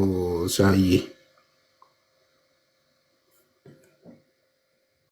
አይ እሱ ነው ፍቅር፣ ትክክል ነው። እኛ ኤክስፖዝ እያደረግን ነው። በነገራችን ላይ እኔ ምን እንዳስተዋልኩ ታውቃላችሁ? ሙስሊሞች የሚያነሱት ጥያቄ እነሱ ላይ ያለ ችግር ነው። አሁን ለምሳሌ ወንድ ልጅ ይሉናል፣ ግን አላህ ነው ወንድ። አያችሁ፣ የሚታይ አምላክ ይሉናል፣ ግን ሐዲሱን ስትመለከቱ አላህ ይታያል ይላል። ያው ምንም ፐርፐስ የለውም። አሁን እኛ ጌታችን ኢየሱስ ክርስቶስ በሥጋ የተገለጠው ኃጢአትን ለማስተሰረይ ነው። አንደኛ ዮሐንስ 2 እና አንደኛ ዮሐንስ 4 ላይ እንደሚለው። አላህ ግን በሰው አምሳል የተገለጠበት ፐርፐስ ምንም ፐርፐስ የለውም። ሐዲሱ ላይ መሐመድ አላህን ወጣት ፂም እንዳለው ወጣት ሰው ሆኖ አየሁት ይላል። እኔ እንደውም ስዕል ስያለ ቆይ ዴቭ ፂም እንደሌለው አረንጓዴ ሜዳ ላይ እንደቆመ ዥርግግ ያለ ወጣት ቢለው ስዕል ስያለ ቆይ እሰጣችኋለሁ። አሽን ያደርም የሳልኩት ያዩ ነው ግን በኤአይ ሐዲሱን እሺ ትልክልኛለህ። በኤአይ ማን ነው ሐዲሱን ሙሉ ተሰጠውና ልክ ደጃልን አንዴ ፕሮፋይል ያደርገው ነበር። የደጃልን ሐዲስ ተሰጠው በፒክቸር ስትል ይሰጣል። እና አላህን ነጭ ነው ፈረንጅ አድርጎ ነው ላይ ያመጣልን ኤአይ ላይ ማለት ነው። አይ ቲንክ ሙስሊሞች ደግሞ ይወዱታል እሱን ቴክኖሎጂ ስላለ። እኔ ያሳሚ እስኪመጣ አማ እንኳን ደህና መጣ። አንድ እና አሁን አላህ በሰው አምሳል የተገለጠበት ምክንያት ፐርፐዝ የለውም። እነሱ የሚያነሱ ጥያቄ በሙሉ እዛው እስልምና ያለ ችግር ነው። አሁን ለምሳሌ ምን ብለው ይጠይቃሉ? ስላሴ የሚለው ቃል በመጽሐፍ ቅዱስ ውስጥ አለ ይላሉ። አለ ወይ ብለው ይጠይቃሉ። ነገር ግን ተውሂድ የሚለው ቃል በራሴ ተብራርቻለሁ የሚለው ቁርአን ውስጥ የለም። ቁርአን በተደጋጋሚ በራሱ የተብራራ መጽሐፍ ነው ይላል። ነገር ግን ይሄ በራሱ ተብራርቷል የሚባልለት መጽሐፍ ተውሂድ የሚለው ቃል የለውም። ኢትስ ሂውጅ ፕሮብሌም። ሁሉን ነገር ግልጽ የሚያደርግ ከሆነ ሁሉን ነገር የሚያሳውቅ መጽሐፍ ከሆነ ተውሂድ የሚለው ቃል የት አለ? ቁርአን ውስጥ ስለ ወር አበባ ይወራል፣ ስለ ጉንዳን ይወራል፣ ስለ አቧራ ይወራል። ቁርአን ውስጥ ስለ አይነ ምድር ይወራል። የማይወራ ነገር የለም። ተውሂድ የሚለው ቃል ግን የለም። እንዴት በራሴ የተብራራው መጽሐፍ ነኝ ይላል ቁርአን። በነገራችን ላይ ይሄ ጉዳይ ማለት ነው ሲሪየስሊ ሙስሊሞች መጠየቅ ያለባቸው ጥያቄ ነው። ይሄንን ጉዳይ እኛ በክርስትና መነጽር ስለምናየው ነው እንጂ ችግር ማይመስለን። በራሱ በእስልምና መነጽር ስትመለከቱ ኢትስ ሂውጅ ፕሮብሌም። ምክንያቱም ቁርአን በራሱ የተብራራ መጽሐፍ ነው የሚለው። በራሱ የተብራራ መጽሐፍ ከሆነ ተውሂድ የሚለው ቃል ለምንድን ነው የሌለው? እዛ ላይ ስለሌሎች ነገሮች እየተወራ ተውሂድ የሚለው ቃል ቁርአን ላይ ያልተገኘበት ምክንያት ምንድን ነው? በራሱ ስላልተብራራ ነው? ምንድን ነው ፖይንቱ? አያችሁ፣ አሁን እኛ በክርስትና መነጽር ስለምናየው ችግር አይመስልንም፣ ግን ችግር ነው። ኦኬ። ስለዚህ እነሱ የሚያነሱ ጥያቄ በሙሉ እስልምና ላይ ያለ ችግር ነው። እናንተ ወንድ ልጅ ታመልካላችሁ ይለናል። ግን አሁን እንዳሳየዋችሁ እነሱ ናቸው ወንድ የሚያመልኩት፣ ጾታ ያለው መለኮት። ሚስት የሌለው ሲሆን እንዴት ልጅ ይወልዳል?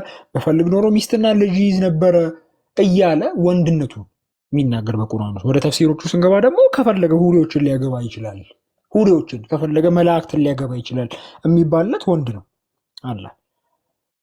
ኦኬ ቆይ ፎቶ ዝም ለቀል ላሳያችሁና ከዛ ፂም የሌለው ወንድ የሚለው ፂም የሌለው ወንድ ግሪን ሜዶ ላይ የቆመ ማለት ነው። ሐዲሱን ስትመለከቱት ኦን ግሪን ሜዶ በአረንጓዴ ሜዳ ላይ ፂም የሌለው ወንድ ሆኖ አየሁት ይላል። ቀጣፊ አትዋሽ። አላህ አይስቅም። አላህ ከኮስታሮቹ ነው። ኮስታሮቹን ይወዳል። አላህ ጥበበኛ ነው። ከኮስታሮቹ ሁሉ በላጭ ነው አለ። ስለዚህ ያው አትቅጠፍ። እሺ ሳይስቅ ብዬ ኤዲት አድርገዋለሁ። ሳይስቅ ብዬ እሰጠዋለሁ። እኔ እኮ የሆነ ሳለ እስቲ ግን ቆይ አላህ በአረንጓዴ ሜዳ ላይ ቆሞ ሲሌው ብዬ እኮ ከሳይ በቃ ሞትኩ ማለት ነው። እሺ እንግዲህ ይኸው እሺ ይሄን ነበረ መሐመድ በቃ ይሄን ነው አየሁ ያለው። በነገራችን ላይ መሐመድ ሐዲሱን ላሳያችሁ፣ ካላመናችሁ ሐዲሱን ላሳያችሁ። አሁን እናንተ አታምኑ መቼስ፣ ማስረጃ ካልቀረበ አታምኑ መቼስ። ላሳያችሁ ሐዲሱም እንደሚል ላሳያችሁ። ጥይት ተኩሰ አስቀምጠው ለዲቤት ጥይት ተኩሰ ለጨርስ ነው ወይ? ኧረ ተው ችግር የለም።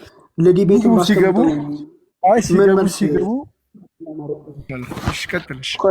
ዳም ብላችሁ ተመልከቱ። ይኸው ሳሂህ መርፉ የሆነ ሐዲስ ነው። ኦቴንቲክ ሳሂህ መርፉ ባይ ኢብን ተይሚያ፣ በሼኹል ኢስላም ኢብን ተይሚያ ሳሂህ የተባለ ሐዲስ ነው ማሳያችሁ። በያን ታልቢስ አልጀህሚያ ቮሉም 7 ፔጅ 290 ተመልከቱ። የአላህ መልእክተኛ አለ ምን አለ? ጌታዬን አላህን ማለት ነው ፂም እንደሌለው ፂም የለውም ጅርግግ ያለ ወፍራምና ጥቅልል ፀጉር ባለው ጅርግግ ያለ ወፍራምና ጥቅልል ፀጉር ባለው የወጣት ወንድ አምሳል እንግሊዝኛው እያንግማን ነው የሚለው አምሳል ሆኖ በአረንጓዴ ሜዳ ላይ አየሁት። በአረንጓዴ ሜዳ ላይ አየሁት። ዘጋቢው ማን ነው? አብደላ ኢብን አባስ ጋይስ፣ ኢብን አባስ ማለት የመሐመድ ያጎቱ ልጅ ማለት ነው። ሱሃባ ነው። መሐመድን በአካል ከሚያውቁ ሰዎች አንዱ ነው። እሱ ነው የዘገበው። ሳሂህ መርፉ የሆነ ሐዲስ ነው። ሳሂህ መርፉ ሐዲስ ምን እንደሆነ እንገራችሁ ጋይስ።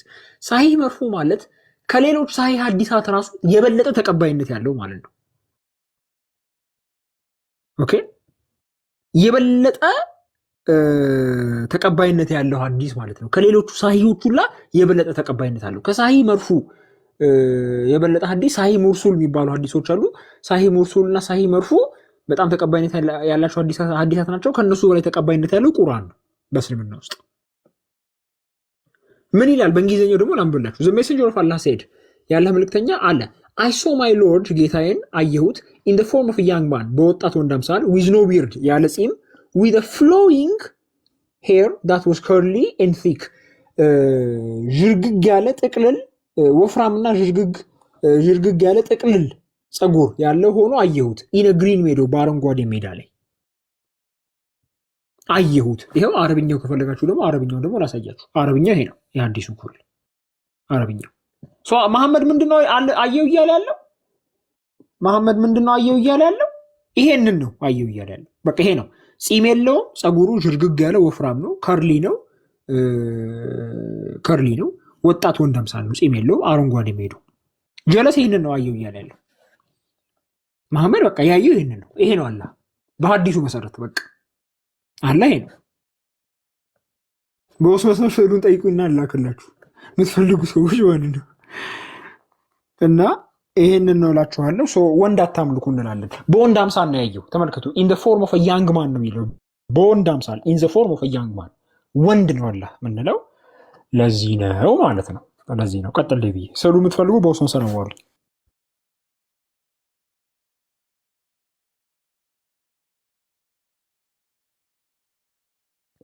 ቀጥል ቃል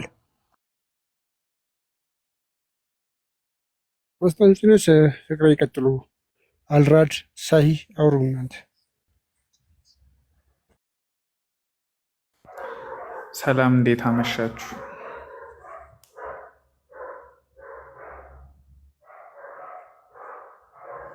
እንደምን አመሸ? አለን እግዚአብሔር ይመስገን። እግዚአብሔር ይመስገን። አንዳል እንዴት ነህ? ሞስ ሳሚ ግን ስዕሉ ጂንስ ባይኖረው አሪፍ ነበር፣ ከጽሁፍ ውጭ እንዳይሆንብን።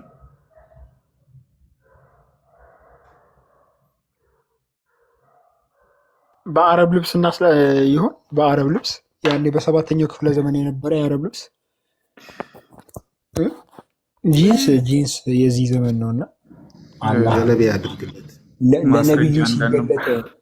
ለነብዩ ሲገለጥ በማያውቀው መገለጥ አይደለም፣ በሚያውቀው መገለጥ ነው።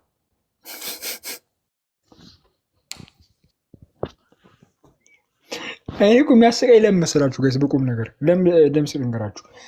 እኛ አምላክ በስጋ ተገለጠ ስንል ፐርፐስ አለው። እነሱ አላህ በሰው አምሳል የሚታይበት ፐርፐሱ ምንድን ነው? እስቲ የምሬ ነው ጋይስ መልሱልኝ። እኛ አምላክ በስጋ ተገለጠ ስንል ፐርፐስ አለው። እኛ የኃጢአትን ለማስተሰረይ ነው። ተመልክቱ፣ ለማስተሰረይ ነው። ኃጢአትን ለማስተሰረይ ነው በስጋ የተገለጠው አምላክ። እነሱ ጋር አላህ በሰው አምሳል የሚገለጥበት ፖይንቱ ምንድን ነው? ፖይንቱ ምንድን ነው? ኦብቪየስሊ ይሄ ትክክለኛ ምንም በቃ ከአምላክ ጋር ኮኔክሽን የሌለው ሐሰተኛ ነገር እንደሆነ የምታውቁት።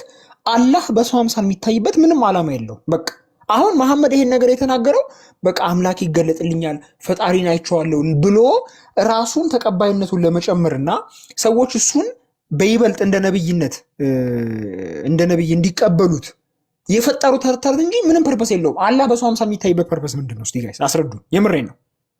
ፐርፐሱ ምንድን ነው? በሰው አምሳል የሚታይበት እኛ ፐርፐስ አለ፣ ኃጢአትን ለማስተሰረይ ነው። ዮሐንስ ወንጌል ምዕራፍ 4 ቁጥር 14 ላይ ቁጥር 10 ላይ አንደኛ ዮሐንስ ምዕራፍ 4 ቁጥር 10 እግዚአብሔር ልጁን የዓለም ኃጢአት ማስተሰረይ ይሆን ዘንድ የኃጢአት ማስተሰረይ ይሆን ዘንድ ላከው ይላል። ያ መልአኩ ደግሞ በስጋ መገለጡ ነው ሮሜ 8:3 ላይ እንደሚለው። ስለዚህ ፐርፐስ አለው። እኛ ጌታ በስጋ የተገለጠበት መገለጡ ዓላማ አለው። አላህ በሰው አምሳል የሚገለጥበት ፐርፐሱ ምንድን ነው? ምንድን ነው ፐርፐሱ? ስለዚህ ይሄ ፈጠራ እንደሆነ በዚህ ታውቁታላችሁ። በቃ አላህ በሰው አምሳል የሚታይበት ምክንያቱ ቅድም እንዳልኳችሁ ነው። መሐመድ እሱን ሰዎች እንደ ነብይ እንዲቀበሉት የማያደርገው ነገር የለም። ስለዚህ ፈጣሪን አየሁ ካለ አያችሁ፣ አምላክን አየሁት ካለ ሰዎች እሱን የበለጠ እንደ ነብይ ይቀበሉታል ማለት ነው። ያ ፐርፐሱ ያ ነው እንጂ ሌላ ምንም ፐርፐስ የለውም አላህ በሰው አምሳል የሚገለጥበት። እና ሙስሊሞች አስተውሉ እስቲ፣ ራሳችሁን ጠይቁ። እኔ የምሬ ነው የምላችሁ፣ ሙስሊሞች ራሳችሁን ጠይቁ። አላህ በሰው አምሳል የሚገለጥበት ዓላማውና ምክንያቱ ምንድን ነው? ፎር ዋት ፐርፐስ? ምክንያቱ ምንድን ነው? እና ይህን ለማለት ነው። ቆስቲ ወይ አራድ ሳይ ቀጥሉ አንዳችሁ።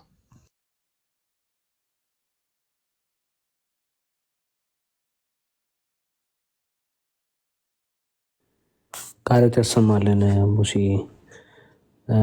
በዚህ አጋጣሚ ሰላም ብያለሁ ያጀማ፣ ሁላችሁም እንኳን አደረሳችሁ።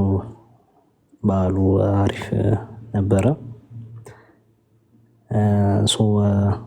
አሁን የተነሳው ነገር አሪፍ ነው። እንግዲህ አላህ አንድ ወጣት እታች ሰፈር የማውቀው ልጅ ነው እየመሰለኝ ያለው አሁንማ የምር ፍሪዙ ምናምን በጣም ደግሞ ተመችቶኛል እኔ እና ብዙ ሄዳችሁበታል። በጣም አሪፍ ነው። ቀጥሉ። እኔ ብዙም ተርፍ ነገር ከምናገረ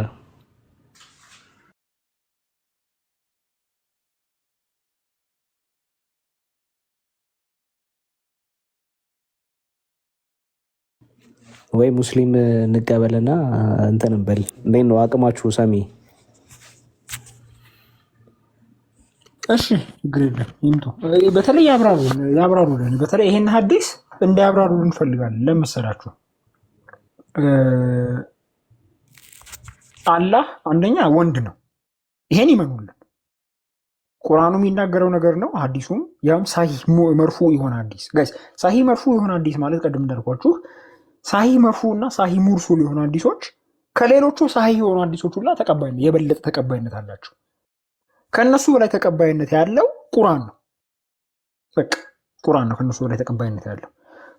አላህ ወንድ መሆኑ በቁርአን ተገልጿል፣ በሐዲስ ተገልጿል። ሙፈሲሮቹ የሃይማኖት ጉዳይ ነው። ስለዚህ የአላህን ወንድነት ይመኑ ነው የመጀመሪያው። ግቡ ሙስሊሞች ካላችሁ። ኦኬ።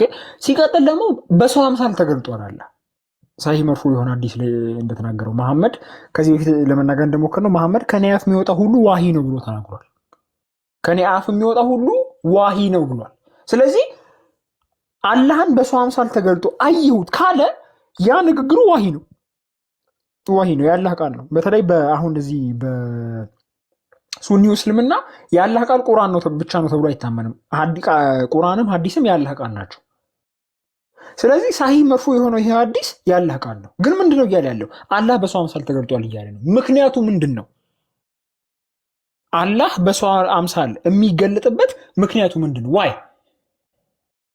ዋትስ ዘ ፖይንት? አላህ በሰው አምሳል የሚገለጥበት። ስለዚህ ይሄን ነገር ደግሞ ያምራሩልን። ይሄ መብራራት የሚያስፈልገው ነገር ነው። ሰው ሙስሊሞች ግቡ።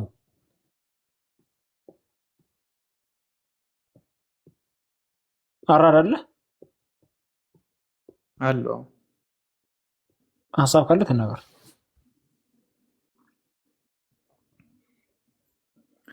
ያይ እኔም ቼክ እያደረግኩኝ ነበርና ምን ይሆናል ፐርፐዙ በአካል ሊገለጥበት ያስፈለገው የሚለውን ነገር ሳይ አንድም ከነሱ ዶክትሪን እና ከነሱ አስተምህሮ ጋር ምንም ሴንስ አይሰጥም። አላህ በስጋ የመገለጡ ጉዳይ ወይም ስጋ የመያዙ የሆነ ፊዚካል የመሆኑና ያው ፊዚካል ስል እነዚህ ከፍጡር ጋር የማይገናኙ እጆቹ እግሮቹ ምናምን ሳይሆን ጀስት ያው ከሰው ጋር ኮንታክት በሚኖረው መልኩ የመገለጡ ጉዳይ ምንም ፐርፐዝ የሌለው ነገር ነው እና አንድ ያው እንደ ጥቅም ከተቆጠረም ያው መሐመድን መጥቶ ትንሽ ቀዝቀዝን ያደረገው እንጂ ያው ሌላ ምንም ተጨማሪ ነገር እኔ አላገኘውም በግሌ። እስቲ ገብተው ያስተምሩን እና ያው ይጨምሩልን።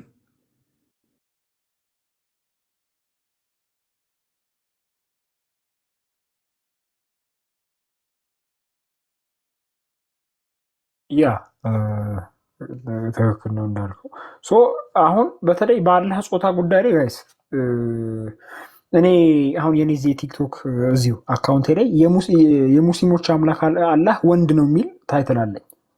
እዛ ላይ ሁሉ ማስረጃ ተቀምጧል፣ ሐዲሱን ጨምሮ ማለት ነው። እዛ ላይ ገብታችሁ ቼክ አድርጉ ጋይስ። እዛ ከቻላችሁ ቪዲዮ የምትሰሩ ወንድሞች እህቶች ካላችሁ ስሩበት። እዛ ላይ ሁሉንም ማስረጃ ከነ ማብራሪያው ተቀምጧል። እዛ ጋር የሙስሊሞች አምላክ አላህ ጾታ አለው የሚል ፎቶ ነው። አክቹዋሊ ቪዲዮ ሳይሆን ፎቶ ነው። እዛ ጋር ቼክ አድርጋችሁ ወረድ የዚህ ቻናል ላይ ገብታችሁ እዩት፣ ሜሞራይዝ አድርጉ፣ ቪዲዮ ስሩ ጋይስ። የአላህ ጾታን አስመልክቶ በጣም ሲሪየስ ጉዳይ ነው።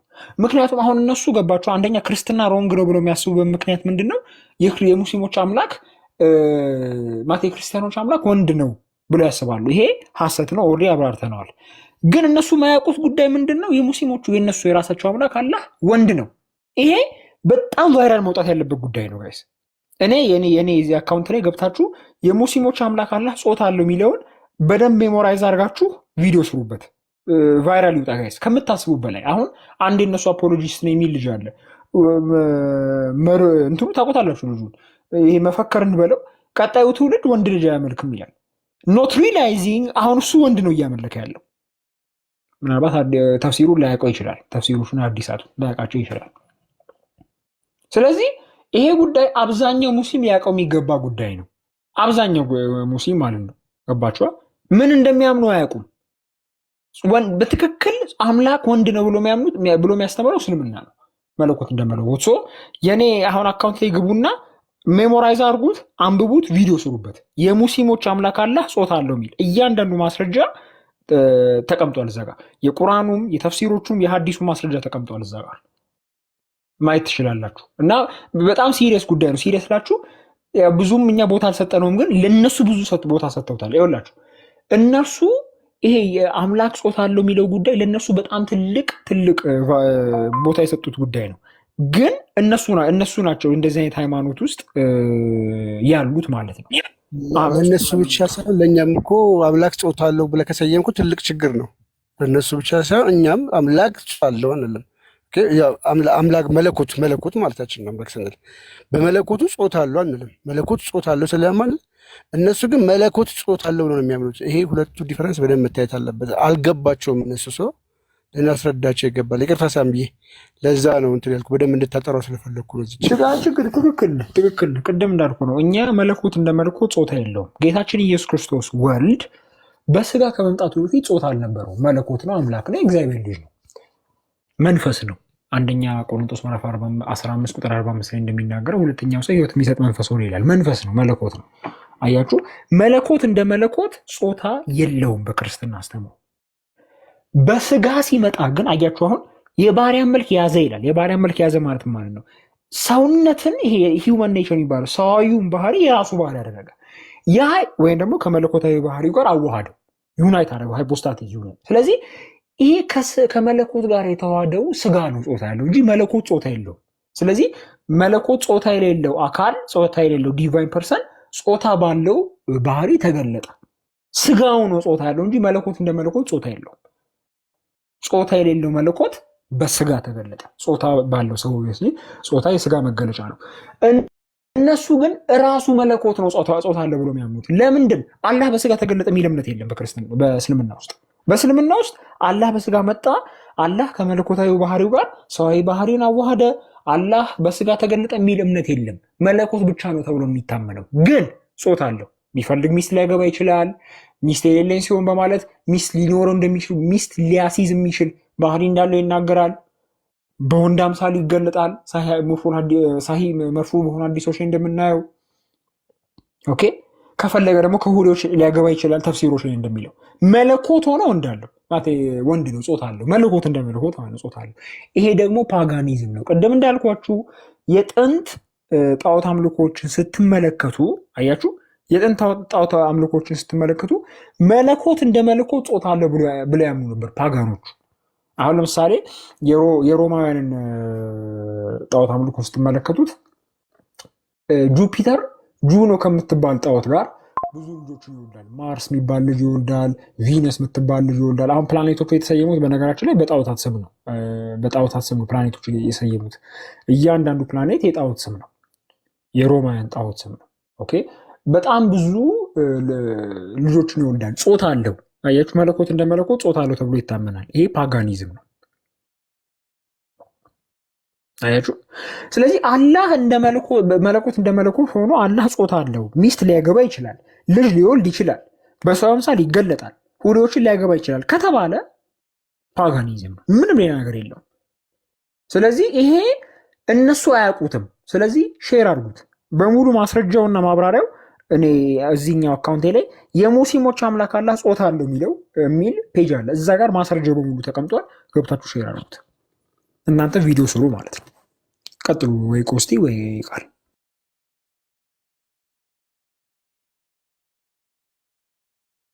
ቴንክ ዩ፣ እናመሰግናለን። አይ ቲንክ ፖቴንሻል ካለ እንቀበላቸው። ትንሽ ረገብ ብለናል እኛ አማማትን ስለሆነ በስነ ስርዓቱ የሚሄዱ ከሆነ ይምጡ። በዚህ ቶፒክ ብቻ ሳይሆን እስኪ ስለ ኢሳ ሊያስረዱን ይችላሉ። በተለይ እኔ ሙሉ ፓወር አለ የሚመስለው ኢሳ ከመጣችሁ እነቃካሉ ትላለ። ኢሳ ምን እያደረገ ነው በዚህ ሰዓት? ኢሳ የት ነው ያለው? አስረዱን እስኪ። ኢሳ የመጨረሻው ነብይ ማን ነው ብሏቸዋል? ኢሳ ነው ወይስ ማን ነው? ኢሳ ጂዚያ እየከፈለ ነው። ስንት ለሚከፍለው ታውቁታላችሁ? ጂዚያ አልኩኝ። ምንድነው? ዘካ በገቢ ልክ ነው ለሚከፈለው ሳሚ። ኢሳ ገቢው ስንት ነው? ስንት ብር ነው እየከፈለ ያለው? ምን እየሰራ ነው የሚከፍለው? ሰርተህ የምታገኘውን ገንዘብ ነው የሚከፍለው። እንግዲህ እሱ አላህ ከአዋቂዎች ሁሉ በላጭ ነው የሌለ እንግዲህ አላህ ነው እንግዲህ የሚያውቀው። ሙስሊሞችም አያውቁም። እንዴት ነው ማለት እስልምና በቃ በአላቅም ነው ግልጽ ነው ይሉናል አይደለ? ግልጽ ከሆነ አላቅም እኮ ሊባል አይገባም። ዴቪ ቃልዬ ኢቭን በነገራችን ላይ ሱረቱል ካፍ ምዕራፍ 18 ላይ ስታነበው እኮ አላህ ከአላህ በቀር ማንም የሚያውቅ የለም ይላል። አላህ ተናጋሪው እኮ አላህ ነው። እዛ ጋር ግን ከአላህ በቀር ማንም መልሱን የሚያውቅ የለም ይላል። እነሱ እኮ መልሱን አላህን እንዲነግራቸው እየጠበቁ ከአላህ በቀር ማንም መልሱን የሚያውቅ የለም ይላል እኮ። ከአንተ በቀር ማንም የማያውቀው መልሱን ንገረን እኮ ነው እያሉ አላህን።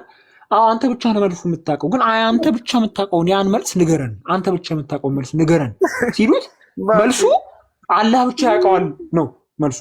ይመቸው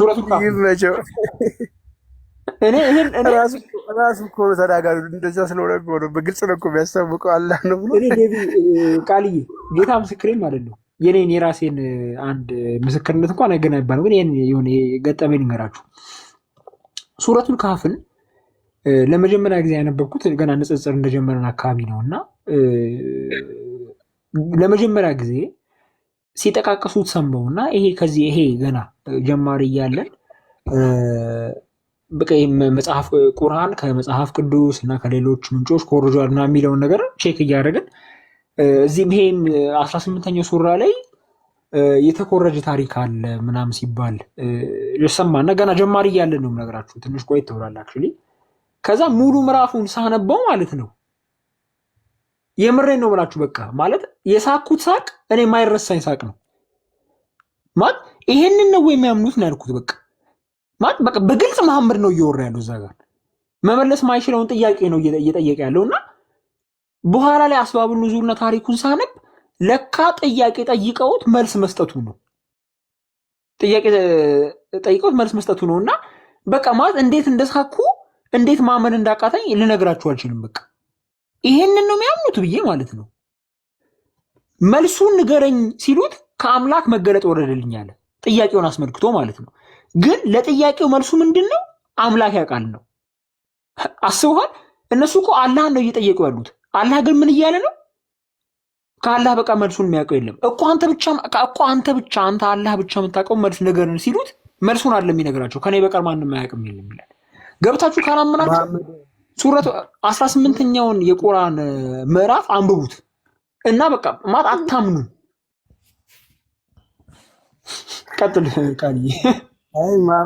ቀጥልበት። መሐመድ ተጠይቆ መልስ አምጣት ሲባል 15 ቀን ቆይቶ መጥቶ ምንድን ነው መልሱን ይዞት የመጣው? እናንተ አታውቁም አላህ ነው የሚያውቀው በላቸው። የበቃኝ እዛ ጋ ነው። የበቃኝ እዛ ጋ ነው። አላህን ጠይቆት እኮ ነው። አላህን ጠይቆ መልስ ሲጠብቁ እናንተ አታውቁም አላህ ነው የሚያውቀው እኮ እያለ ያለው እኮ አላህ ነው። አረ የጦርነቱስ እንትን ትላላችሁ ምናምን ብሎ ያስበላቸው የተዘረፉ ንብረቶችን ነው ወይስ የተዘረፉ ንብረቶች ያለን የመልክተኛው ነው በላቸው ነው? ኧረ አይደለም። ሂዱ በቃ ተጠፍጥፈው ሲመጡ እንትን አይ በቃ አቅማችሁን አውቃችኋል ምናምን አይነት ነገር ያራመደው ሂዱ እናንተን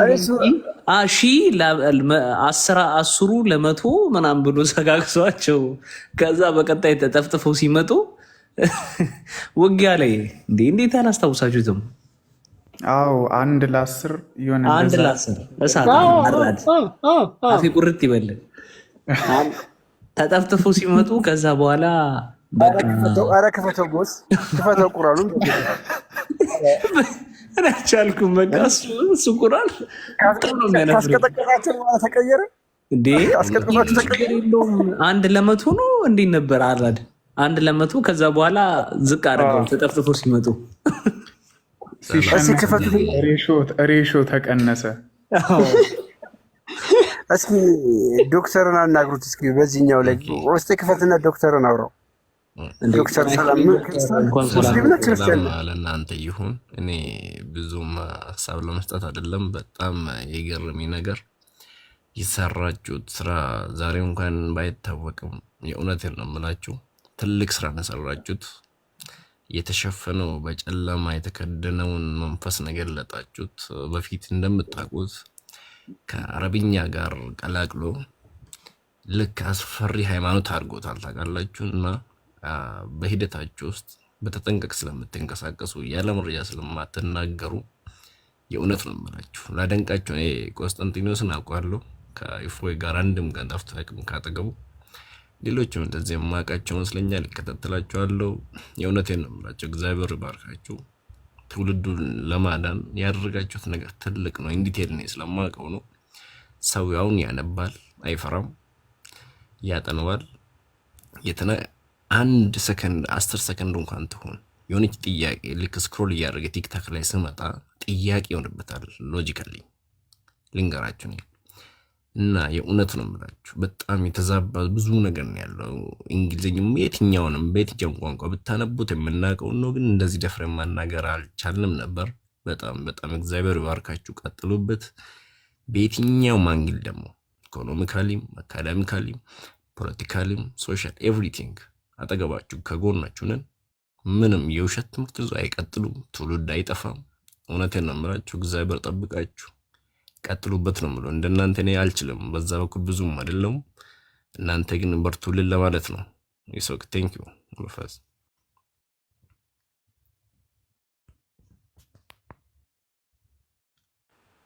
እሺ ቴንክ ዩ ወንድማችን፣ እናመሰግናለን በጣም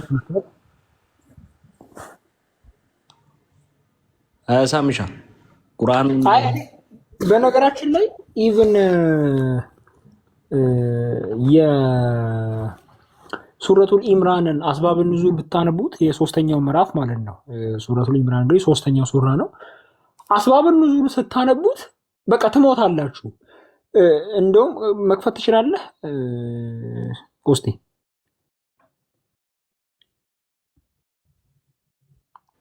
ወይ ሳሚ ክፈት እንትን በልና እኔ ያንን ፊክስ ላርግላችሁ። እንትኑ አላ ያስጠፈጥፋቸው እሱ ቅደም እሱ ይቅደም። እኔ ይሄን ቀጥለዋለሁ። እሱ ይቅደም፣ ችግር የለም። ሐሳብ እናቀየር። እሺ ቀጥል። እዚህኛው ስልኬ ላይ ቁርአን ዳውንሎድ እያረኩኝ ስለሆነ አንዴ ቀን ግባ። እስከዛ ድረስ እንብዬ እኔ ልናገር። ከዛው አንተ ከከፈትክ በኋላ እናገራለን። አሁን የዛ አስባብ ኑዙሉ የሱረቱን ኢምራን አስባብ ኑዙል ምንድነው?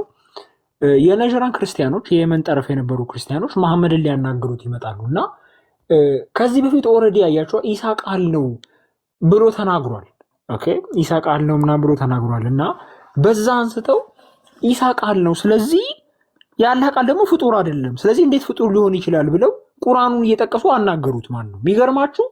ምንም አልመለሰላቸውም። በቀጣዩ ቀን ሱረቱል ኢምራን ወረደልኛል እና ሙሉ ሱራውን ስትመለከቱት እነሱ ላነሱት ሐሳብ መልስ የሚሰጥ ሱራ ነው። ኦልሬዲ በቀጣዩ ቀን ነበር ወረደኛለሁ።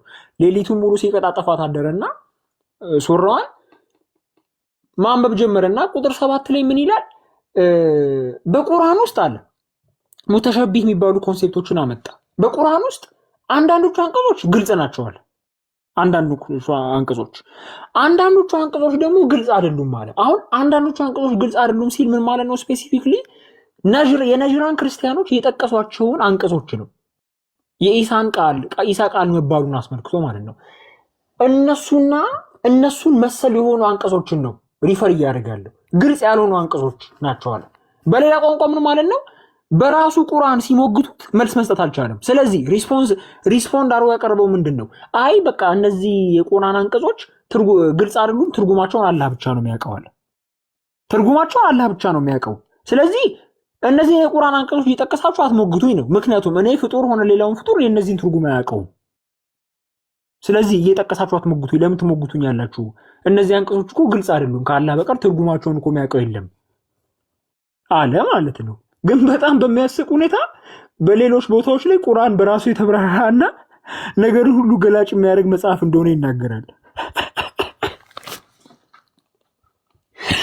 በራሱ የተብራራ እንደውም ቆላም ብብላችሁ ቁርአን መክፈት ይችላለሁ።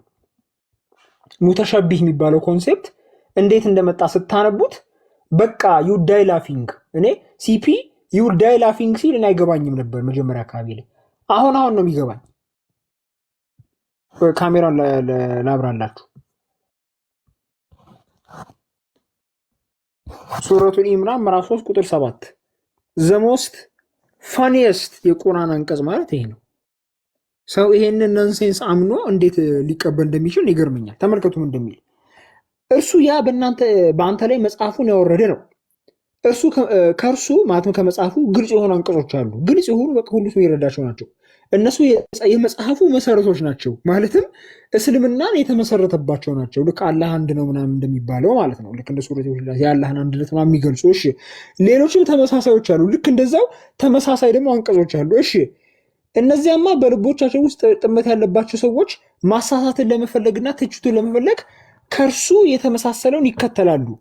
ተመልከቱ፣ ግልጽ የሆኑ ያልሆኑትም አንቀጾች ማን ይከተሉታል እያለ ነው? ልቦቻቸው ውስጥ ጥመት ያለባቸው ሰዎች ይከተሉታል እያለ ነው። ምን ማለት ነው? በሌላ ቋንቋ እነዚህን ግልጽ ያልሆኑ አንቀጾችን ኦኬ፣ እነዚህን ግልጽ ያልሆኑትን ያልተብራሩትን አንቀጾች የሚጠቅሱት ልቦቻቸው ውስጥ ጥመት ያለባቸው ሰዎች ናቸው። ምን እያለ ነው መሐመድ? እናንተ እኮ ከራሴ ቁርአን አንስታችሁ የምትሞግቱኝ ልቦቻችሁ ውስጥ ጥመት ስላለ ነው፣ ካፊሮች ስለሆናችሁ ነው።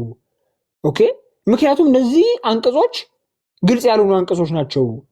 እነዚህን አንቀጾች መጥቀስ የሚጠቅሱት ልቦቻቸው ጠማማ የሆኑ አንቀጾች ናቸው። አሁን ይሄ ትልቅ ችግር ይፈጥራል። ምክንያቱም ቁርአን የወረደው ለዓለማት ሁሉ መመራት ነው ይላል።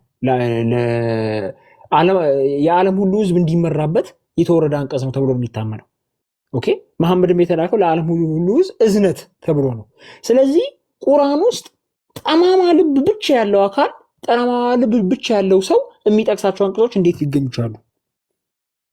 እነዚህ አንቀጾች ለዓለማት እዝነት አይደለ እንዲወረዱት? ለዓለማት እዝነት ከወረዱ እንዴት ጠማማ ሰው ብቻ የሚጠቅሳቸው አንቀጾች ሆኑ? ተመልከቱም እንደሚል ትክክለኛ ትችቱንም አላህ ብቻ እንጂ ሌላ አያውቀውም። የእነዚህን አንቀጾች ትክክለኛ ትርጉም አላህ ብቻ ነው የሚያውቀው። ለምንድን? ኦልሬዲ ነጃን ክርስቲያኖች ቁርአኑን ጠቅሰው የሞገቱት ነው። እነሱ ከቁርአን ጠቅሰው ያነሱትን ሙግት መመለስ አልቻለም። ስለዚህ ምንድን ነው እያለ ያለው? እነዚህን የቁርአን አንቀጾች ትክክለኛ ትርጉማቸው የሚያውቀው አላህ ብቻ ነው። ስለዚህ እኔ ፍጡር ነኝ አትጠይቁኝ ትርጉማቸውን፣ ዝም ብላችሁ መኑ። ግን እየጠቀሳችሁ የምትሞግቱ ከሆነ ልቦቻችሁ ውስጥ ጥመት አለባችሁ። በዚህ ደረጃ ነንሴንስ የሆነ ነገር ሰምታችሁ ታውቃላችሁ? በዚህ ደረጃ ስቱፒድ የሆነ ነገር ሰምታችሁ ታውቃላችሁ? እኔ አንድ ሰው ሱረቱል ኢምራን ምዕራፍ 3 ቁጥር 7ን ከነ አስባብ ኑዙሉ አጥንቶ እንዴት ሙስሊም ሊሆን እንደሚችል ያላቅም። ተመልከቱ። በእውቀትም የጠለቁት በእርሱ አምነናል፣ ሁሉም ከጌታችን ዘንድ ነው ይላሉ፣ የአእምሮ ባለቤቶችም እንጂ አይገስጽም ይላል። ምንድን ነው እያለ ያለው? የእውቀት ባለቤቶች ሲምፕሊ ያምኑታል። ይህ በእርሱ አምነናል፣ በእውቀት የጠለቁት ሁሉም ከጌታችን ዘንድ ነው ይላሉ። በቃ ሁሉም ከአላህ ወርዷል፣ ስለዚህ ከአላህ ወርዷል ብለን እናምነዋለን ይላሉ እንጂ ለመሞገት አይጠቅሱትም። የሚጠቅሱት ማን ናቸው? ጥመት ያለባቸው። ግን ስለ ቁርአን ነው እየተወራ ያለው። በዚህ ደረጃ ነንሴንስ፣ በዚህ ደረጃ ስቱፒድ፣ በዚህ ደረጃ ሲሊ የሆነ ነገር እኔ በዓለም ውስጥ ይገኛል ብዬ አላምንም። ከራሱ አንቀጽ ከራሱ ቁርአን አንስተው ሲሞግቱት መልስ መስጠት አቅቶት የፈጠረው ውሸት ማለት ነው። የፈጠረው ውሸትና ይሄ ነው እንግዲህ እስልምና። ቀጥልኩ እስቲ። እስኪ አይ ቲንክ ማማዬን በራሴ ይቅርታና ማማዬ የምትይው ነገር አለች። አሁንም እያየሁ ነበርና ጽድት ያለ ውሸት እየተዋሸ ነው። አቂዳቸው ግን ምንድን ነው? አህባሽ ናቸው እንዴ? ኖ የእንትኔ የዋይፋይ የሞላሁበት እንትኑ ዝግት አላደረገብኝም። እንደገና እኔ ስመለስ ደግሞ አቤላ ሞቷል ምናምን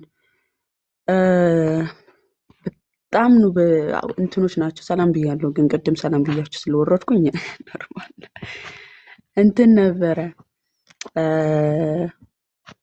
ምንድነው ስሙ የቡኻሪ 7439 አላህ ባት አለው የሚለውን ባት የለውም ብሎ ተከራከረና አነበበ ያንን ሁሉ ዜና ሐዲስ በጣም ረጅም ነው ሐዲሱ። ያንን ሁሉ አንብቦ ፓርቷ ጋር ሲደርስ ስግጥ አላለብንም። አንብብልን በቃ እኔ አሁን ላብራራላችሁ ምናምን አለንና ባት የሚለውን ይሄ አስፈሪ መሆኑን ለማመልከት ነው እንጂ የአላህ ባት አይደለም እያለ ነበረ። ግን እዛ ጋር አላህን በምን ታውቁታላችሁ ተብሎ ሲጠየቁ በባቱ ብለው ነው የመለሱት። ኦኬ በባቱ ሲላቸው ያኔ ባቱን ይገልጥላቸዋል አይደል የሚለው ሐዲሱ። ያኔ ባቱን ሲገልጥላቸው ምን ይላሉ? ስጁድ ይሰግዳሉ ነው የሚለው ሐዲሱ። ይሰግዱለታል ለባቱ ማለት ነው። ማን ነው የሚገልጠው? አላህ። ያኔ ይሰግዳሉ ነው የሚለው። ልክ ዝች ፓርት ጋር ሲደርስ ትራክ ያዙ። ከላይ ያንበለበለ መጥቶ ማለት ነው። በምን ታውቁታላችሁ ሲባሉ በምንድን ነው የሚያውቁት ይለኛል። በአያው ነው በሱራ 68:42 ባቱን በሚገልጥበት ቀን አስታውስ በሚለው አያ ነው። ስንት ጊዜ መለስኩለት። አውቆ ያቺን ፓርቲ ደጋግማታል፣ ያልባታል ወደታች ላለመውረድ ማለት ነው። እና መጨረሻ ላይ የእንትን ይኸውላችሁ አሁን ራሱ ቻርጅ አድርጌው ነው አናደደኝ። የምር አለ ነበረ አዛገኝ ይሄን እያወራሁ ነበረ። ከዛ አሁን ራሱ ቻርጀር አድርጌ እኮ ነው ማወራችሁ ቢዘጋ ማለት ነው። ብቻ ግን እንትን ዋሃብዮችን ስህተት ነው እያለ ነበረ። ያ እየሰማሁት ነበረ። አህባሽ ነው በነገራችን ላይ እና አሁንም እየተናገረ ነው። እንደዚህ ብዬ አልከራከረም። እጅ ያለው አላህ የአካላት ፈጣሪ ነው። እንዴት አምላክ እጅ ይኖረዋል ብዬ ነው የምከራከረው አለ። ግን የኔ ሸር ደግሞ እዛ ጋር ነገር ቆስቁሼ ዋሃብዩ ጥልቅ አለና እኔ ገብቼ እግዚአብሔር እጅ እግር እንዳለው አሳያለሁ ብሎ ጥልቅ ብሏል። አሁን ሁለቱ ናቸው ቢከራከሩት ማለት ነው። ክፈቱትና እንደውም ሐዲሱን እስቲ በቡሃሪ ቆስጤ ወይም አንዳችሁ ክፈቱላትና በደንብ ላታያቸው። እዛ ጋር እኮ እሱ እያለሽ ያለው ምንድነው የቁርአን አያው ነው ባት በሚገለጥበት ዕለት የሚለው ስለሱ ነው ሐዲሱ እያወራ ያለው ነው ብሎ ድርቅ ያለው ነው። እዛ ጋር እኮ ሲል ያሳያቸዋል እኮ ነው ገልጦ ያሳያል እኮ። ካንተ በአላህ እንጠበቃለን ይሉታል። አውዙ ቢላህ እኮ ይሉታል እኮ ካንተ በአላህ እንጠበቃለን ማለት አላህን ራሱ ካንተ በአላህ እንጠበቃለን ይሉታል። ድጋሚ አሁንም እንትልና ከዛ በኋላ ሲገልጥ ያውቁታል እኮ እሱ ጋር እኮ ነው ማንበብ አልፈልግም ያለው። ማብራሪያ ልስጥ እያለ እኮ ትራክ ያዘው እኮ እሱ ጋር ነው። በምን ታውቁታላችሁ ተብለው ተጠየቁ። በባቱ አሉ። ከዛን ያኔ ባቱን ይገልጥላቸዋል የምትለው ፓርት ጋር ሲደርስ ትራክ ያዘውና እኔ ካላብራራው እኮ ያብራራው ደግሞ ሄዶ ቁርአኑ ይሄኛው ነው ምን ቁርአን ነው የሚገለጠው ማለት መጽሐፍ ነው የሚገልጠው እንዴ? የሚገለጥ እኮ አካል አለ እዛ ጋር ፊዚካል ባዲ አለ። መጀመሪያ እኮ አላህ እየገለጠ የነበረው መጽሐፍ ነበር ሲገልጥላቸው የነበረው። ምን አይነት መጽሐፍ ነው የገለጠላቸው? ፊዚክስ መጽሐፍ ነው? ባዮሎጂ መጽሐፍ ነው? በጣም አድክም ነው። እና በሌላ አካውንት እኮ ልክ ነበር አላስገባኝም እንጂ እና ስቅኝ ነው። እየተገለጠ ነው። አላህ ገልጧል። ምንድን ነው የሚገልጠው? ባቱን ነው የሚገልጠው። መጀመሪያ እኮ ገለጠ። ምንድን ነው የገለጠው? መጽሐፍ እንደዚህ እያለ ነበር ሲገልጥ የነበረው እንዴ? እሱ ያለው ለምንድን ነው? ቁርአኑ ጋር ሄዶ አይ ስለዚህ ነው ያወራው ካለ ትክክል አይደለም ማለትም ደንግጧል። መቀበል ስላልፈለገ ነው። ሁለቱን ለመከረ እስልምና ያለው ሸታ አይቆሙም። ሲጀመር አህባሾች የተሻሉ ናቸው የምንላቸው በመናቸው ነው። ከነዚህ ከዋሃብያዎቹ ቁርአኑን ሙሉ ለሙሉ ካልካዱ በስተቀር እስልምናን ትክክል አያደርጉትም። እነሱ ይከብዳቸዋል። አሁን እኛ አላህ እንደዚህ አካል አለው ብሎ ማመን ይከብዳቸዋል። ዋሃብያዎቹ እንደወረደ ይበሉታል፣ እንደወረደ ይቀበሉታል። እነዚህኛዎቹ ግን ልክ አሁን እንደምታዩት ይክዱታል። ኤቭሪቲንግ ክደውት ነው የሚቀበሉት። ክደው የራሳቸውን አረዳድ የራሳቸውን ነገር ይከታሉ፣ በሕግ የተቀመጠውን ቃል ማለት ነው። እና አላህ በእንደዚህ አይነት ደረጃ በግልጽ እየተናገረ ታይቶ አይተነዋል ብለው እሱ ወደዚህ መጥቶ እንደገና እንደዛ ሊያሻሽል ፈለገ እና ስቅኝ ነው። ከፈለጋችሁ ሪከርድ አድርጌዋለሁ። የሚያስጠላው ምሳሌያቸው ራሱ አይገናኙም። በጌታ ስም ምሳሌው ራሱ ምንም እንትን አይልም። አሁን ይህንን ሐዲስ ምንም ለማስተባበል የትኛውንም ማብራሪያ ቢያመጡ አይስተባበልላቸውም። አብዱላህ ብን አባስ በዚህ አይደለም ያብራራው አለ። አብዱላህ ብን አባስ የራሱ ተፍሲር የለውም አልኩት። ከዛ እኔ አላልኩትን አልስዩጢን ከፈተ። አይ ኢብኑ ከቲርን ወይም አልዋሂዲን ወይም ደግሞ ይህን ሐዲስ ክፈት። በሱ ራሱ ስንት ጭቅጭቅ።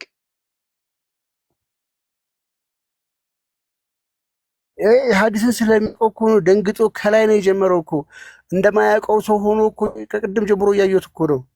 በአረብኛው ብሎ ከላይ ጀምሮ ከመጀመሪያ የቱ ጋር ነው ይልሻል። ዛሬ ያየው ሐዲስ እኮ ያስመሰለው ውጭስ በደንብ አድርጎ ይሄ ሐዲስ ማለት ኡስታዝ ሆኖ አይደለም ተራ ሙስሊም ያውቀዋል። በተለይ ኡስታዝ ሆኖ ይሄ ሐዲስ ማለት እኮ እስልምና ለሁለት የሰነጠቀ ሐዲስ ነው። ለሁለት የከፈላቸው እኮ ነው። ዛሬ ገና ያየው ይመስል የቱ ጋር ነው ያለው? ከዚህ መረዳት ትችላላችሁ። በአረብኛ ውስጥ እንደሚደበቁ ማማይ ረጅም ሰዓት የለም እያለሽ ውረድ ውረድ እያልሽ አላስወረሽው? ተነቦ ረጅም ሰዓት አለ የፈጃችሁት። ረጅም ሐዲስ ነው። ሐዲሱ እኔ ያዛገኝ ሄዶ እኮ የቱ ጋር እንደቆመ በቃ ዋናው ፓርት ጋር ዋናው አንድ አፌን ከፍቼ እየጠበቅኩኝ ማለት ነው። እሷ ጋር እንደ እንትን ይልበዋል እየተመለሰ አረ ተርጉምልን በኋላ ታብራራለህ። ምንም የማያውቅ ሰው ቢሆን ሳይሆን ምን አድርጎት ነበር? አይ ሐዲሱ ጀመር ባት የኔ ርዕስ ነው። የስም መጠሪያ የራሱ ባት ነው እኮ ጭራሽ በባት ከማማዬ ጋር በባት ይሄን በነገራችን ላይ ቲክቶክ ላይ እንደመጣን ሁሌ በፊት ማለት ነው የዛሬ 4 ዓመት ነው 5 ዓመት እንደመጣን አላህ ባት አለው ስንል ወይኔ ተሰደብነው ስድብ መስዬ ነበረች እየወጣች እነዚህ ሁለት ቀጣፊዎች አላህን ባት አለው ይላሉ ምናምን። ከዛ መሐመድ ከድር ገባና አላህ ባት አለው ሲባል አዎ አላህ ባት አለው ባቱን ሲገልጥ ሰዎች ይሰሩበታል ብሎ አቤት የዛ ቀን የጻፍሽው ቁጥር አቤት የዛ ቀን የጻፍሽው ቁጥር እኔና አሹ ነበር እኮ መሐመድ ከድርን ገዝት ለኪያ ቤት ያገኘ ነው። ልክ ስትመጪ አንድ ቁጥር የጻፍሽው አስከብሪ ዲያቆን ያሬድ ነበረ ምናምን። አዎ እና ማነው ዮርዲ በሚል አካውንት መሰለኝና ከዛ አዎ ብሎ አመነ። ከዛ እያመነሽ መጣች አክስቴ። በፊት አይደለም ምናምን ስትል የነበረው በፊት እኮ አላህ ባት አለው ሲባል እንዴት እንደሚሳደቡ ነበረ። እዛ መጨረሻ ላይ ነው አሁን እያመኑ አዎ አላህ አካል አለው እጅ አለው እግር አለው ግን የኛን አይመስልም ማለት የጀመሩት። ከድሮ ላምብበው እያለ ነው። ክፈቱለት፣ የኔ ስልክ ገብቷል።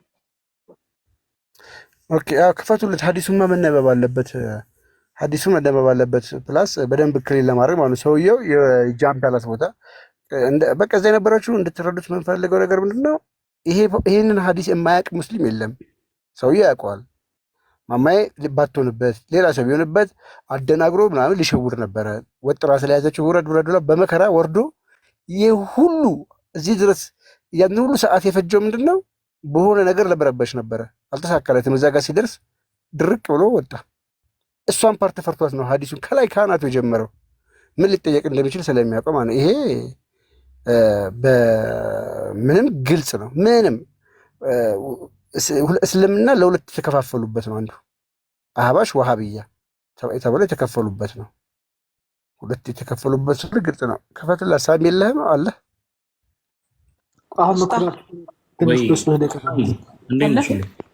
ደህና ነው ቁስ ሰላም ቆራርኩሽ ሳሚቾ ወስታ አራድ ከድሮ ዴቫን እንኳን ቅድም አግኝቻለሁ። እሺ ያው 7439 ያላችሁት ነው ቡሃሪ። አዎ እንግዲህ አስቡት። ይሄን ሁሉ እኮ አንብቦ እዛች ከዛቅ ያደርገው አላደብም ብሎ እንደማያውቀው ሰው የቱ ጋር ነው ያለው ይላታል። የቱ ጋር ነው ያለው ይላል። ውረድ እና ከእንትኑ ሲገለ ለእንትን የሚልበት ጋር ማለት ነው። ከአንተ በኋላ እንጠበቃለን የሚልበት ጋር ወረድ በልና እሱ ጋር እስኪ አላህ ሴፍ አይደለም። ውረድ ወደ መጨረሻ ከመጨረሻው እስኪ አንድ ፓራግራፍ ከፈበል የመጨረሻውን ፓራግራፍ እሱ ጋር አንብበው እስኪ። Angels and the believers will intercede and the last ያማኞች አውራው እሱ አንብበው ከሱ ወደታች and last of all the Almighty Allah will say no remains my intercession. He will then hold a handful of the fire from which he will take out of ይሄ ከዛ የሚወጡትን ነው። some people ሱራ የሚለው ሮንግዶት የሚለው ኮድ ላይ እሱ ጋር እስኪ ቅድም ያገኘሁት አይደለ ያነበብኩት አይደል? የት ምንድን ነው ያነበብኩት? ቅድም አንብበዋል። ከላይ እዚች ጋር አንብቤልህ ነበር። ይሄንን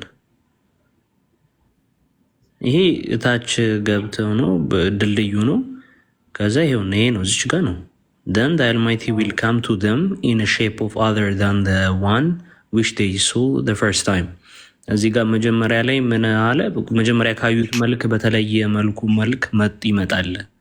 ከዛ እኔ ጌታችሁ ነኝ ይላቸዋል።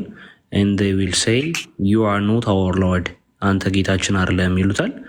and none will speak፣ ማንም አይናገርም ቱ ሂም ዳን በት ፕሮፊት ነቢዩ ከዛ it will be said to them do you know any sign by which you can recognize him በምን እንደምትለዩ ታውቃላችሁ ምናምን they will say the shin ያው በምን ተለዩታላችሁ በባቱ ይላል ያው ከፍ ብለህ ነው ከፍ ብለህ መጀመሪያ ሲገልጡለት አናቀህም ይሉት የለ መጀመሪያ አናቀህም በምን ታውቃላችሁ ሲል እሱም ፓርት ምንድነው እዛች ጋር አሁን ገልጠውለታል ሰውዬው ያለው ምንድነው በባቱ የምትለዋን እቺን ፓርት ወሰደና ባት በሚገለጥበት ዕለት የሚለው አለ አበባለች እንዴ ከዚህ ነው የሚጀምረው አቤት ያ ባት አይ አበባ አስገባት እያሉኝ አበባ ካለች ማማን ነው መሰለኝ ማማ ወርዳለች ያዋን አስገብቻታ ነው አበባ ካለች ማስገባት አበባ አንድ ቁጥር ጻፊ ካለች ገስት ላይ ትታየኝ እስኪ አለች ሪኩዌስት ልላክላት እንዘን ከዛ በኋላ የሚገለጥ ነገር አለ እሱ ግን ያለው ቁርአኑ ላይ ሄዶ ባት በሚገለጥበት ዕለት ይሄንን ነው በምን ታውቁታላችሁ ሲል በዚህ የቁርአን አያ ወይ ደግሞ በዚህ የቁርአን ክፍል ነው የምናውቀው የሚል ትርጓሜ ነው የሰጠው ልጁ ኡስታዙ ኦኬ ይሄው በምኑ ሲላቸው በባቱ ሲል አሁን የሱን አገላለጽ ነው እየነገርኳቸው ያለሁት ልብ ብላችሁ ነው እንዴ እኔ እኮ ምንድን ነው የሚለው ይልጅ እላለሁ የሱ የኡስታዙ ከማማዬ ጋር የተወያየው ልጅ ማማዬ ከወጣችን በኋላ አስመሮ ሪከርዱም አለኝ እየተከታተልኩ ስለነበር ማለት ነው በምኑ ትለዩታላችሁ ሲባል በባቱ ባቱ ማለት እዚህ ጋር በተገለጸው የቁርአን አያ ለማለት ነው በዚህ የቁርአን ክፍል ነው እንጂ አላህ ባት ኑሩት አይደለም የሚል አርጉመንት ነው ክርክር ያደርጋል አንዱ አክሰፕት ሲያደርገው መጀመሪያ ይገልጣል ይላል እኮ ባቱን ይገልጣል ይላል እኮ and he will uncover his shin whereupon every believers will prostrate before him ይላል ቋለቀ በቃ አለቀ ከዚች በኋላ እኮ የሚጠቅሰት ያለ እስከዚህ ድረስ እሱ ጋር ነው አልወርድም ያለው ልጁ እሱን ፓርት አንብበው አልወርድም